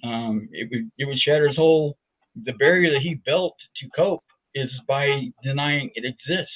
So if he finds out it exists, like a lot of people, how are they going to cope with that? If they spent their entire life trying to prove it didn't exist and building a wall, and that wall's torn down, that's not healthy. I hope he does get some counseling before that could happen. Truly, I don't want anything bad to happen to him. No, I mean, I would like to see these people's faces, though. However, I would be interested in if there was a camera trained on their faces at the moment that the truth is actually finally disclosed. Right? I'd like to see have cameras on just trained on these people, some of these big debunkers' faces, to see their expressions of that guy from the New York Times and the Wall Street Journal dude that was just Green Street. Yeah, Green Street. Yeah, I think Green Street. I don't know. He's just. I think he's become a joke. He's a joke. Who else? Nah, I don't want to get a name calling here because they'll come on me. Yeah, we know. There's a lot of. We got a brand to protect. Rob. Got a brand to protect. There's a lot of debunkers out there who say things that are just it's disingenuous a lot, and I'm not going to use any names here either. But I mean, it's just disingenuous. There's too much. They're very disingenuous, and they say things that are just completely ridiculous, and they're not giving a reasonable explanation for why they don't believe something, or and that's what it bothers me. It bothers me. And this again, it's like with these people putting out stuff into the internet or into the media putting out stuff into the public's heads that's totally phony, and people will hear that, and some people are going to believe it, and that's what it's like. Oh, how could you do this? And that's what some of these debunkers do, and it drives me crazy, because there's people that listen to them and think that everything that they're saying is true, and it's not. Obviously it's not. I mean, Mick comes out with stuff. The second somebody shows them a picture, the Calvine UFO photo shows up for the first time, and people have been waiting to see that for over 20 years or whatever. It shows up, and then he comes right out saying, "Oh, it's a military kite," and then he retracts that, and he goes, "No, it's a fake," and he shows how it could have been faked over water. Well, it wasn't filmed over water. It's just things like that get you upset. It's like this phony fakery that he. It's like a game he plays just to make people think he's smart. I mean, he's obviously a smart guy, but he's smart in a negative way, I think, because he's deviously using his intelligence to present phony. And he's doing this as a hobby, not for any seriousness, but he's also trying to disprove. And also on his blog, he stated that he tried to go online in the early days of the internet and try to flip a priest to basically turn him to an atheist, to try to strip him of his religious beliefs. That's cruel to do that to somebody. I don't, I let anybody choose what they want to believe. I don't attack their belief structures. I don't care what they believe in. If they think they're a 6-year-old pink girl, people fully dressed like a guy in California who's got 3 kids and a wife, more power to them. I don't care, as long as it's not hurting somebody else. Knock yourselves out. Yep. But the minute you're that's the hurting libertarian others, in me. I have a problem with that. Yeah, I didn't know that story. I guess that's another reason why I shouldn't like the guy for what he does. And it just, and a lot of the debunkers, you read these snide, snarky. Yeah. I talk about him a lot during my podcast, as you guys know, right? He thinks that's why I get really angry. What? He thinks we're a bunch of peasants and idiots. He's wealthy. We're just peasants that don't know what we're doing. And he was trying to throw us a bone of logic, with his omnipotence. Yeah. Yeah, don't get me started on where to put that. Yeah.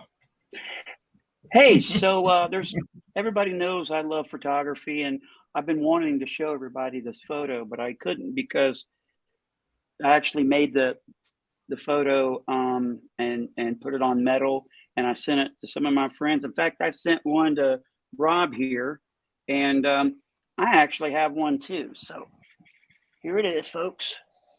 This is my latest and greatest. See if you guys can see that. That came out spectacular. That is beautiful. I'm gonna mount it on the wall behind me there. In fact, no motion there blur. it is. Yeah, there it is. Bam! It's on aluminum backing metal. It's like a glass ceramic coated metal. It looks liquid. It's beautiful. Yeah. What I love to hear when somebody opens up something of mine, because I always send it to my friends. If I can hear the word "wow," man, that does it for me. I know I did good if I can wow people. And I had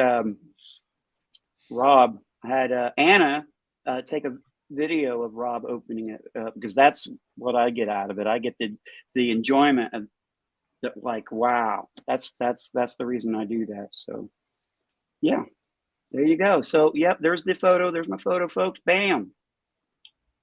And it's available for $19.95. I'm just kidding. That's almost that's like $100 to put it on metal, but that's fine. That's all right. So what else we got going on? Where'd you take it? I took that one at Naval Air Station Jacksonville. I take it back. I took that one at you know what? I don't know. It was at Sanford International Airport near Orlando, or it was at NES Jax. I try to go to all the air shows. Now, how do you get it? How do you get to take the picture without how do you get it without motion blur? How's that possible? Oh, I'm glad you asked. Because I happen to have a Canon 5D Mark IV with a very fast lens. This is a 2.8, 70 to 200 millimeter L series lens, third generation. And I tell you what, it's got this lens keeps it very steady. And I actually put a handle on this so that, like, take this here. I got a gun. It looks like a gun handle, so Yeah. it'll Like a fit howitzer. right here. And man, I love it. Just love taking photos. That would be great for taking a picture of a UFO flying by. Yeah, my camera for that is what I believe that when you came on for the first time and we were talking about that, it was the Nikon P1000, and I bought one. For the second time, I bought one. This time it's new. And it's got the equivalent of 3,000 millimeter lens. And you can see, I mean, you can zoom into the craters of the moon if it's on a tripod. Is that what was used for the which that UFO in South America that looks just like the turkey that I made a case? Oh, okay. That's the same craft as the turkey UFO. I think that's only right, folks. You go back only and you watch and me, that one. Shannon. I think only you and me were the ones who noticed that there was an alien in there and talked about it. I don't think I haven't heard anybody else talk about that. No.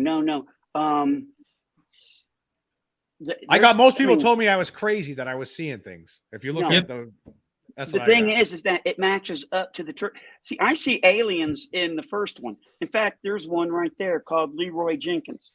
Yeah. And you know where we got what we got? We came up with Leroy. Did you ever see that?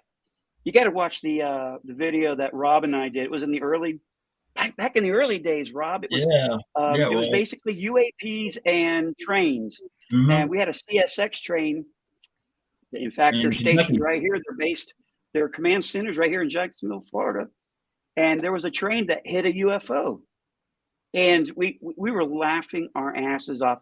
There was one dude on the craft that only had one job, right, and he totally failed it. Like, hey, boss, what's that? Woo, woo. Yeah. What's that big bright light coming at us? What's that big bright light coming? I don't know. Bam. And that thing, it had a. Did I just lose y'all? Lost y'all. Hold on. Yep. Can you? Okay. I think I can hear you. Can you hear me? Yeah. Oh, I can hear you. Very good. I was getting too excited here and I lost my thing. But it was a coal train. It had 2 engines up front, and there was no give. They hit that craft so hard, and then there was a quick response team, otherwise known as a alien craft recovery team, that came out there and investigated it. And they did a lot of things and they intimidated those witnesses. But and the train and the car and all that. They popped the tent over as soon as they got back in the yard, according to the report. They transferred the engine over to another track. They had the lights and everything set up within hours. And those guys had a place to go. And then when they came back, everything was gone. The engines were gone, the lights, the tents, all gone overnight. Those guys are quick. So that was amazing. The witness was saying on the train that severely damaged that train. It damaged that train, and along with 2 coal cars. So yeah. If y'all have not seen, go back and see it. Okay, say you're a witness to some UFO incident, a crash or something like that. You're all of a sudden it happens, and you're a witness along with some other people. And then next thing you know, you're getting approached by somebody wearing some black suits and ties, and a couple of military guys standing along with them, and they threaten you, like some of these Roswell stories. And how do you handle that? With them. Say, I'm not talking to you unless I have a lawyer. What did you see? I'm not talking to you unless I have a lawyer. Yeah. Don't say a single word. There should probably be a card issued on what not to say. Even just standardly of what not to say, to a policeman until you know your rights. It's just smart, Yeah, but Even I'm if it's talking not about a- when there are people within the government trying to shut you up about what you Oh, yeah. saw, trying to warn you. Like, how would you handle that situation Well, it if it were to depends happen on how now? many witnesses there were, and if you have family. A lot of them at Roswell, they threaten their families. You know, if Yeah. somebody tried to talk them others into coming forward, they're like, "Man, we've got family to protect. We're not doing that." You know, and they keep injecting fear back in, and they have people that would rat them out that were among the witnesses, so they don't know who they can trust to start talking about it, and then they go get snitched out, and they have, you know, It depends how much money they're offering, yeah, Jim. they come back in and start intimidating again, and then you just keep muddying it out, you know, with singing disinformation and just keep mudding it until their credibility is completely destroyed and no one has the same story anymore. And if they did have the same story, there's so much to offset it in the media by then in the official narrative that no one's going to believe them. Yeah. And that's where we've been for 75 years with the state-sponsored disinformation campaign. You're crazy. It doesn't exist. And I've heard the government even had a hand in creation of the National Enquirer for that reason. Yeah, people don't know that the National Enquirer is linked to the CIA. That sounds conspiratorial, but it's true. It's kind of like Men in Black when they talked about it. Hey, where you go to get the information, and they're talking about the National Enquirer. It's exactly what it's true. They try to desensitize people by having it everywhere in your face in order for you to blow it off. It's just the National Enquirer. Yeah. Cryptids, UFOs. You believe in Atlantis and aliens? You're crazy, man. Your whole narrative Alien is gone. babies. They put all sorts of stories you in believe there. in Atlantis and aliens? You're wacko, man. You know, all your work is completely discounted. That's part of the Operation Mockingbird, I believe. So that's what I think is something. There's something going on right now at the New York Post and Stephen Greenstreet. I mean, he's talking. He's making fun of Skinwalker Ranch heavy duty. Well, I do not believe that a journalist has the freedom to go somewhere, get a story, come back, and the editor go, green light. No, they're going to go, no. Next. You know, I mean, it's a good story, especially that dude that had the kids on the island thing with politicians, including a former president that you don't hear the whole story about. That stuff gets squashed. Well, like right now with that stuff he keeps talking about werewolves on that taxpayer money was getting spent on studying werewolves at Skinwalker Ranch. In fact, he just did it again. Jim, I got a story for you. Okay, you're gonna love this one. I did some research on him. The same time he was working for what's the guy that did Fahrenheit and that dirtbag that made the Bowling for Columbine movie? Put it in the chat, folks. If y'all remember his name, I know his. I know. But anyway, in Utah, Greenstreet in around 2008 was attending the same college that Susan Go and affair number one that is now in Gary Reed's spot. They all went to the same college within the same 2 years. He got famous doing those far left videos, and then Michael Moore. Susan came to work at Beers and doing consulting in DC. He came back within a year and was working for a big news corporation. Then she started in the Pentagon and the public affairs office. Big shocker. She started America.gov, and guess who was the filmographer for that project? Greenstreet, working under Susan Go's authority on the America.gov project. The same, and also affair number one went to the same college and came to the Pentagon around the same era as well. So it seems like they all migrated together. So yeah, it seems like something's up there, most certainly. I mean, something's stinking. Something stinks. Yeah, something stinks. What was that saying? Something stinks in Denmark. Yeah, Utah College that's just too many parallels to be a coincidence. It can't be a coincidence. And all that. They obviously know each other. And he keeps beating this dead horse. I think he just posted something else on this. I mean, yes, exactly. You know, who had, you got to look at this Greenwald. Susan issues out statements to Greenwald. Who's on her mailing list? We're not.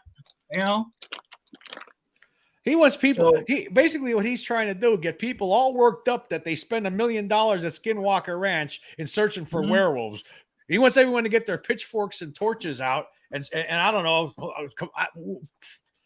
The government's spending $1 trillion almost on the military budget for next fiscal for 2023 rather, and you're going to get upset about a couple $100,000 spent on Skinwalker Ranch on this UFO stuff. I mean, well, what's this guy worried about? It's all nonsense. It's like he's part of this effort now. It seems. Yes. It seems like he's been brought in, like you're saying. Greer and them because officially, see, that's why they wanted to burn down ufology.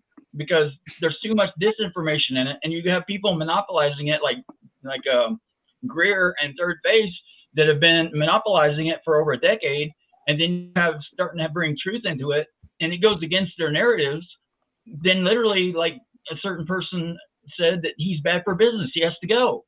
Yeah, he's bad for business. If you're lying, Yeah, you're spinning a yarn and you really don't know the truth, okay, fair enough. But if you know the truth and you're still lying, bad on you. But when the truth comes out, and that's what they're afraid of, all their products become insolvent. Their books and their videos, all that shit goes away. It's just trash. It's worthless. All their body work, just like with ancient history with Graham Hancock, all the work that all these archaeologists and everyone that have written books on, they teach classes on, they have got their reputations on the line. They can't afford for Graham Hancock to be right. So he's being vilified in the alternative ancient history community now by all the mainstreamers. So guess what? The ancient history community of us alternative researchers, as they call us, are being vilified now by mainstream academia. We don't pursue them and tell them they're wrong, but they come pursuing us to tell us we're wrong and try and ridicule us. And they're doing it big time to Graham Hancock, just as they're doing it to the UFO community. And people need to be supporting them as well, because both our faiths are intertwined here. Yeah. I believe, I can't remember what it is. I believe he has some show coming up where he has a guest on, which I was surprised to see, actually, to talk about Skinwalker Ranch. And it was something on Twitter here. I'm going to look it up quick. Well, I guess I was a little bit surprised by it. Now, Rob, you did send me a link today that showed this YouTube reporter, investigator, went to Lue's, went to this Skinwalker Ranch. Yeah. That where he might be referring to is that dude that went there? I'm not sure. Okay. Who was it?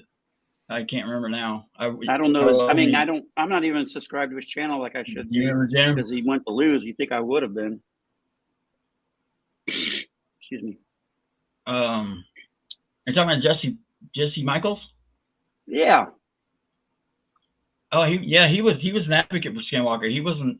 I thought you were saying that it was somebody who's working with Green Street to put it down. Was he on? No. No, that kid, that young man went there, and he said he never will go back. I mean, I would never even go there after knowing what I think I know what's going on here, which I don't. Well, Michael Levin, too many bad things happen. Smart, not wanting to roll the dice on that, because with all of the he gave some legitimacy to the hitchhiker effect.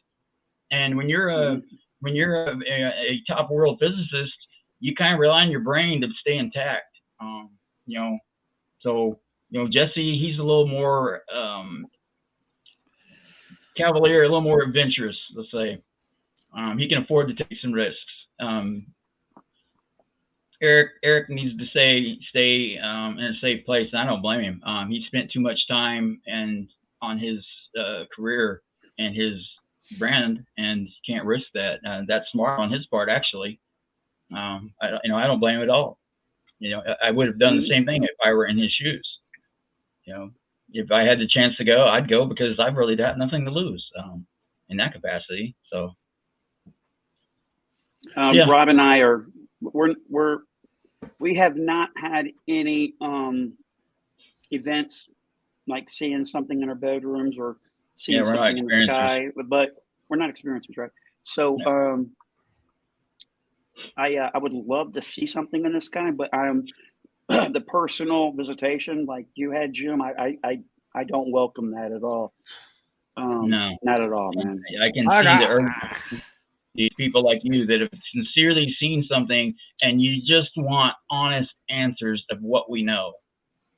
Yeah, You know, I mean, if I was to see something now at my age, 54, I might just drop over with a heart attack. I mean, I think it would scare the hell. I mean, I was scared as hell when I was a little kid. You know, that thing's in the room. If that was to happen again now, you know, I'm not young anymore.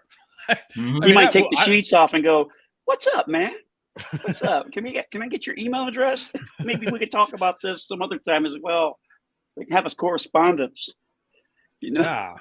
I mean, I just think, you know, it'd be every time it happens, I brought this up. If it's going to happen, if you're ever going to see something, it's always a big surprise. I mean, you never expect it. You know, you're sitting there, like when I was fishing that night, you're sitting there, everything, you know, you turn around and get a cigarette. Next thing you know, there's Did you even catch any fish? Nothing. We caught nothing. We caught nothing. No bites. Not one. I didn't have one bite. I don't think my buddy Scott did either. You just getting out. I love fishing, man. Just go out there and enjoy the weather and the location. That's what it was. Yeah, just sitting there enjoying. We were bullshitting all night, talking, you know, and having a good old time. Just, you know, drinking your iced tea, and it was just a nice night to be out. It was August. It was hot out that day, but it was nice to be out. You're out in the middle of the woods, and it was fun. But, you know, all of a sudden a UFO shows up, and next thing you know, I thought the thing was going to land, and I thought I was going to get brought on board, and that's why I was like, let's get the hell out of here. But I mean, you see that, and then of course I told you about the Hawaii incident. Well, I got to hold on. I got to stop you right there. That people are going, oh well, I had a UFO. No. This isn't. We're not talking about a light from a distance. We're talking close, like you can see the whole damn thing. Okay, folks. Whites of their eyes or the grays, the blacks of their eyes. Yeah, there was windows there, and they were looking out. Jim would be able to describe. I could have hit it with a rock. I mean, this thing was only 20 feet in front of me at most, right? And it was only 2.5 stories off the ground. I mean, this thing, and it stopped. I mean, there was no sound. It came out from behind trees, moved to our position, stopped momentarily. That's when my buddy had the flashlight underneath it, and he was shining under the flash. There were 3 giant, like headlights. They look like, but they were gigantic, and it was, I mean, they were very bright. And then it just moved away after we start throwing everything in the truck and started getting out of there. That's when the things start moving away. You were expediting a little bit there, Jim. Expediting the story. You're kind of getting. Yeah, I was scared. By this point, you have to remember. Okay, the incident that happened to me when I was a kid was in 1977. I was like 8 years old, almost 9, somewhere around there.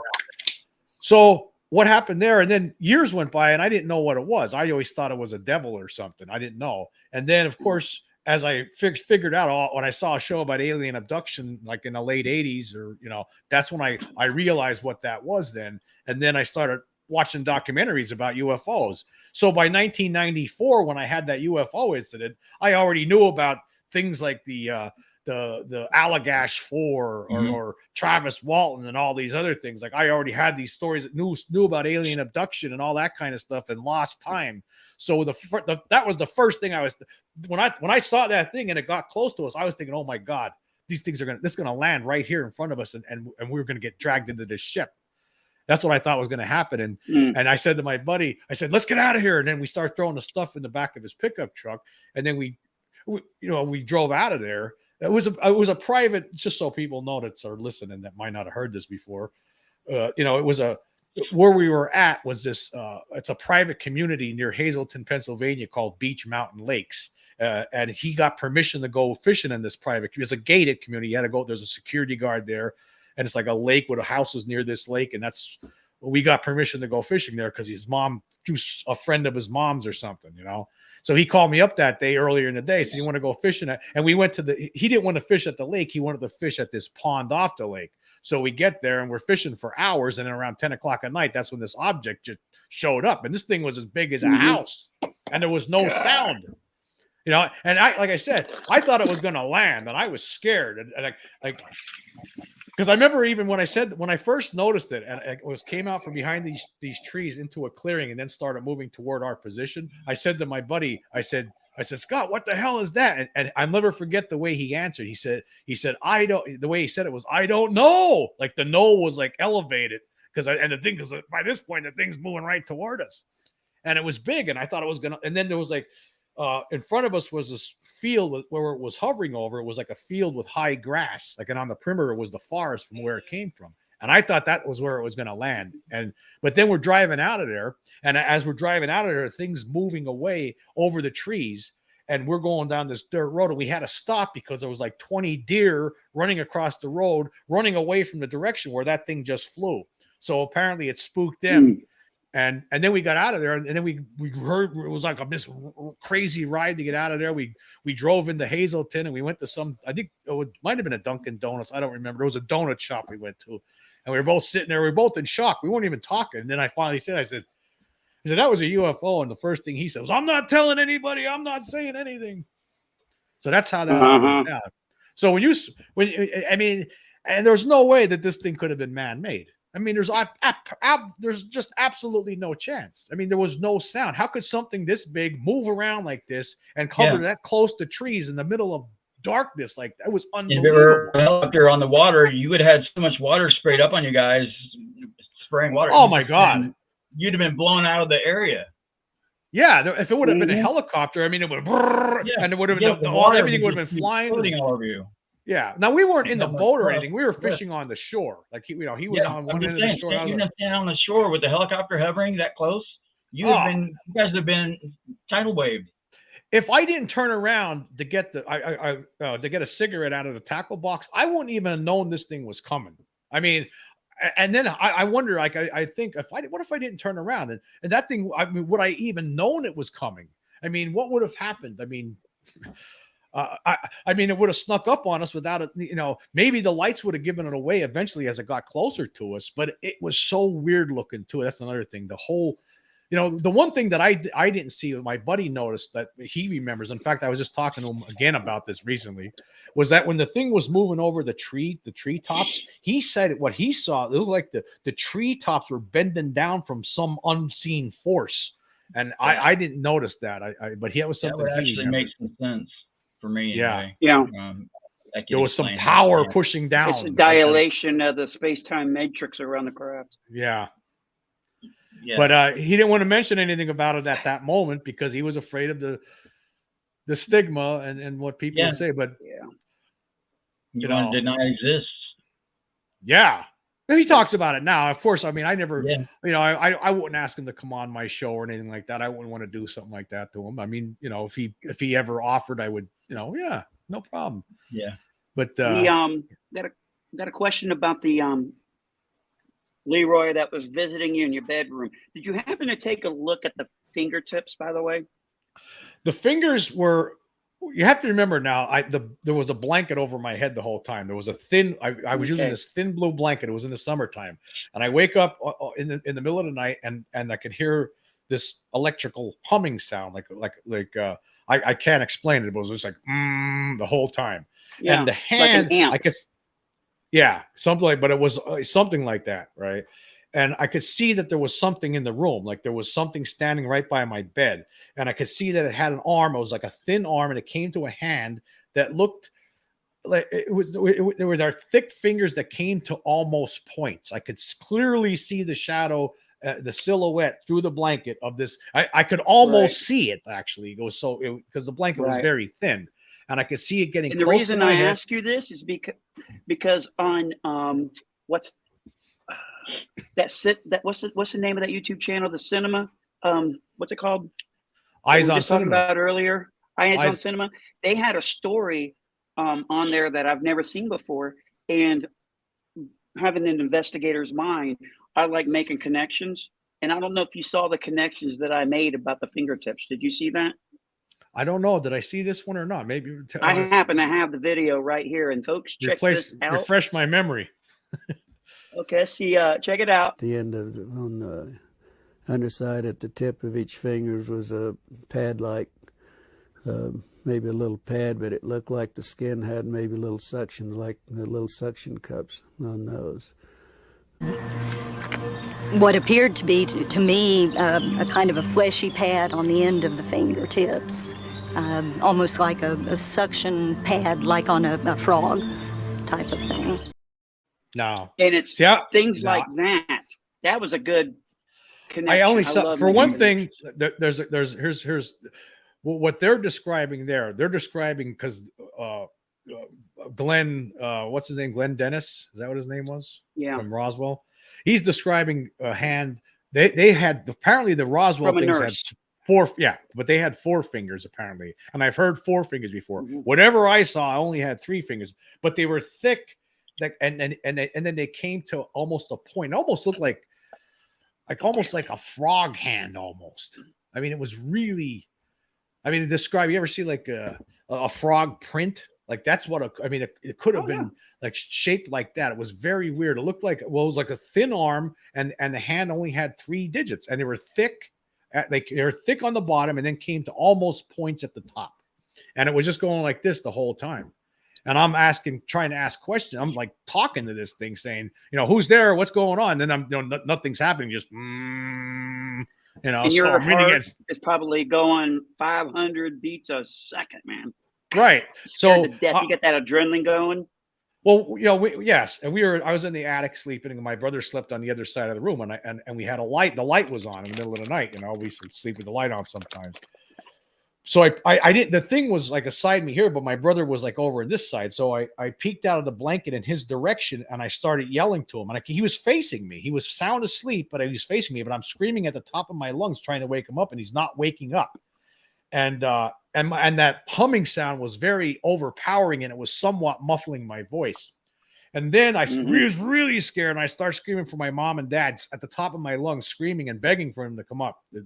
Nobody ever came. Nobody, nothing. And then, so I'm just laying there looking at this thing and I started praying. I'm closing my eyes and praying, please God, oh my God, horribly sorry, all this stuff, over and over and over and over again. Right. And I keep opening my eyes. The thing's still there. It's not going away. And this went on for like 20 minutes and I'm scared out of my mind. And then next thing you know, it's like somehow I just got conked out. And then when I woke up the next morning, 9 o'clock, it was around 9 o'clock in the morning, it was in the late summer, I believe. I went running downstairs trying to tell my mom what happened. She'd tell me it's a dream. And I finally, after about an hour and a half of, whatever, trying to insist, no, this was not a dream. This is real. And I realized that she's not going to believe me, that nobody's probably going to believe me. And I told my dad when he got home from work, he told me the same thing. So, and then life went on. But I know it was real. In fact, I did try to convince myself sometimes, well, maybe it was just a dream. But then I would realize, no, you were wide awake. No, I was awake during that one. It scared me. The whole thought of it really frightened me because I thought it was something from hell. I couldn't understand it. I couldn't understand what was going on. I had no idea that there was a such thing as alien abductions or anything at that time, even though, I saw movies later on. I remember seeing Close Encounters of the Third Kind. I was going to say that. Close Encounters. 1978. We're going to the movies, because I think that movie came out in the late 77. Late 70s. And my dad took us to the movies. I never made the connection. I never made the connection seeing any of those monster movies from the that were shown on TV at the time from the 50s and stuff like that. I never thought it was real. I never thought that was possible. And you ever watch that part where the kid goes into the kitchen and he's too young to be an actor, really. He's just a little toddler kid. And he goes in there and he's like looking and he's seeing, and then all of a sudden he starts to smile. Do you know how they even did that? No. They had a thing. They go, well, we can't tell this kid to act this way. What it is that on the set, he had a friend that was part of the studio that he really liked hanging out with. Well, he dressed up as a gorilla and sat in a corner. So when he came down there, he had that scared look. And then all of a sudden he started smiling. That's because he took the mask off and revealed himself to it, as, I'm your friend. You go, oh, that's how they did that. That was amazing. Wow. Next time you watch it, y'all. Yeah, I have it on Blu-ray. I'm sure they have the making of it on there. I don't think I ever watched that. But I don't know. You don't make those connections. I think it was sometime in the early 80s. I was sitting there with my dad watching an In Search Of episode, and they were talking about, I think it might have been Leonard Nimoy. Leonard, I used to love that show. They were talking about Roswell, I believe, in that episode. And that was like the first time and they're saying that there was they were talking about crash flying saucers. I said to my dad, I said, that's real? That was like the first time I ever acknowledged the possibility that it was like in 1980 about flying saucers being real. And he said, yeah, didn't you know that? I was like, no, I didn't know that. I thought it was all made up. And then years went by, and then I saw the alien abduction stuff on documented. Then that's when I realized it's that's what was in the room that night. The one that happened in, what was it, Pascagoula? Is that correct, on that river? Pascagoula, yeah. There was witnesses to that. Yeah, there were. That craft. Yeah, yeah. I mean, that was a very well written in case, I should say. You got eyewitnesses. Damn. What Those guys were telling it. Those guys were telling the truth. That was an absolute, positively true story. It's an amazing story, but it's just amazing story.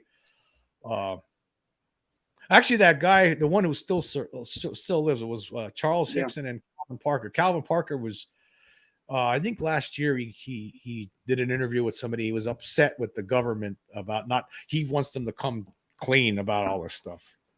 He's still upset that they're not telling the whole truth. I think they put a plaque up at that location. Yeah.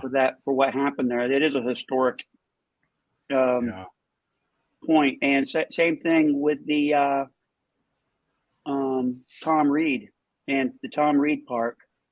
You know what the story I'm talking about, Jim? It had to do with the unsolved mysteries. Massachusetts. It was on. Tom Reed was taken. He was like 9 years old in the back of a car. His grandma was in the passenger in the front, and his mom, and they were taken. And the knuckleheads didn't take notes because they put grandma behind the wheel, who never drove. I don't know if you saw that one. That was great. No, I have to see that one. Golly, what is it called? Put it in the chat, folks. Put it in the chat. That was a good one. I should know that, Tom. I get to talk to that dude once in a while. I'm just collecting friends, researching. I just keep coming across more and more people. I'm hoping to get Fire in the Sky guy. What's his name? Travis Walton. Man, he's another one that I believe. Oh yeah, there were six other guys. If there were 6 other guys with them, if that story had, they all passed lie detector tests of multiple. Multiple, and if it would have been lying, one of these guys would have cracked after all these 50 years or almost. Come on, no way. The guy's telling the truth. Yep. Where did he disappear to for all those days? Yeah, it's that it didn't work out for their benefit. That's for damn sure. They were under pressure of murdering their friend on the job violence.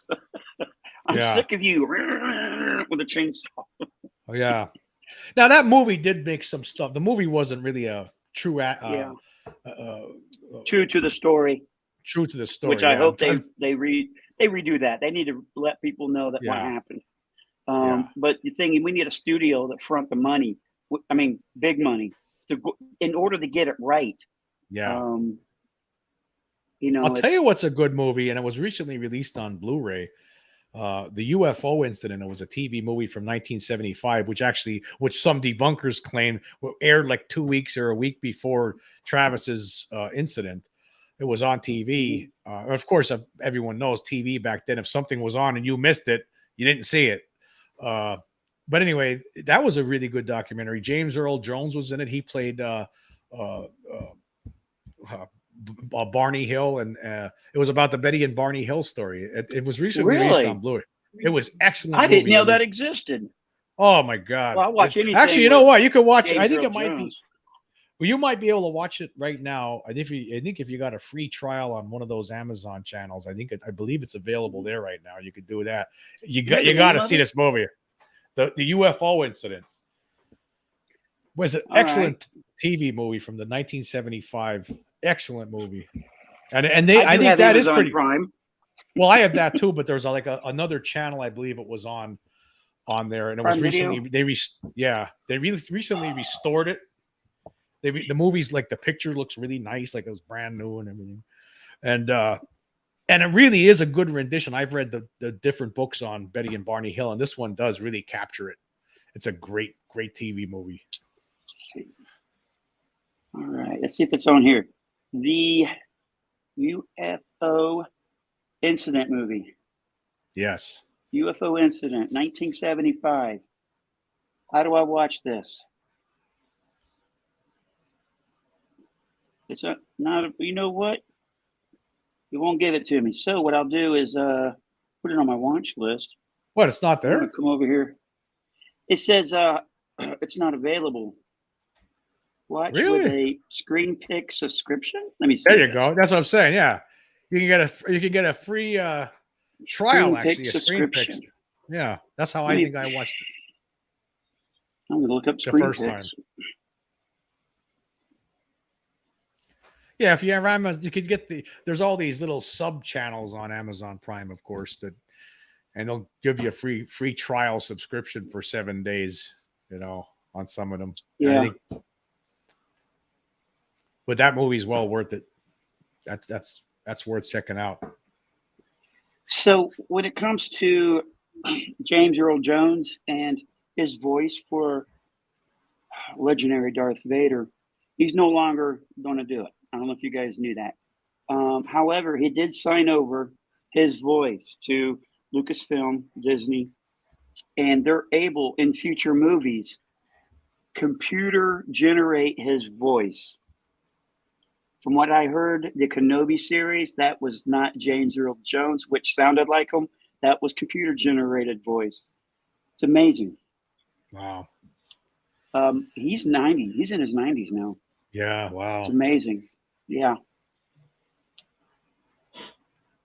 Let's see. The UFO.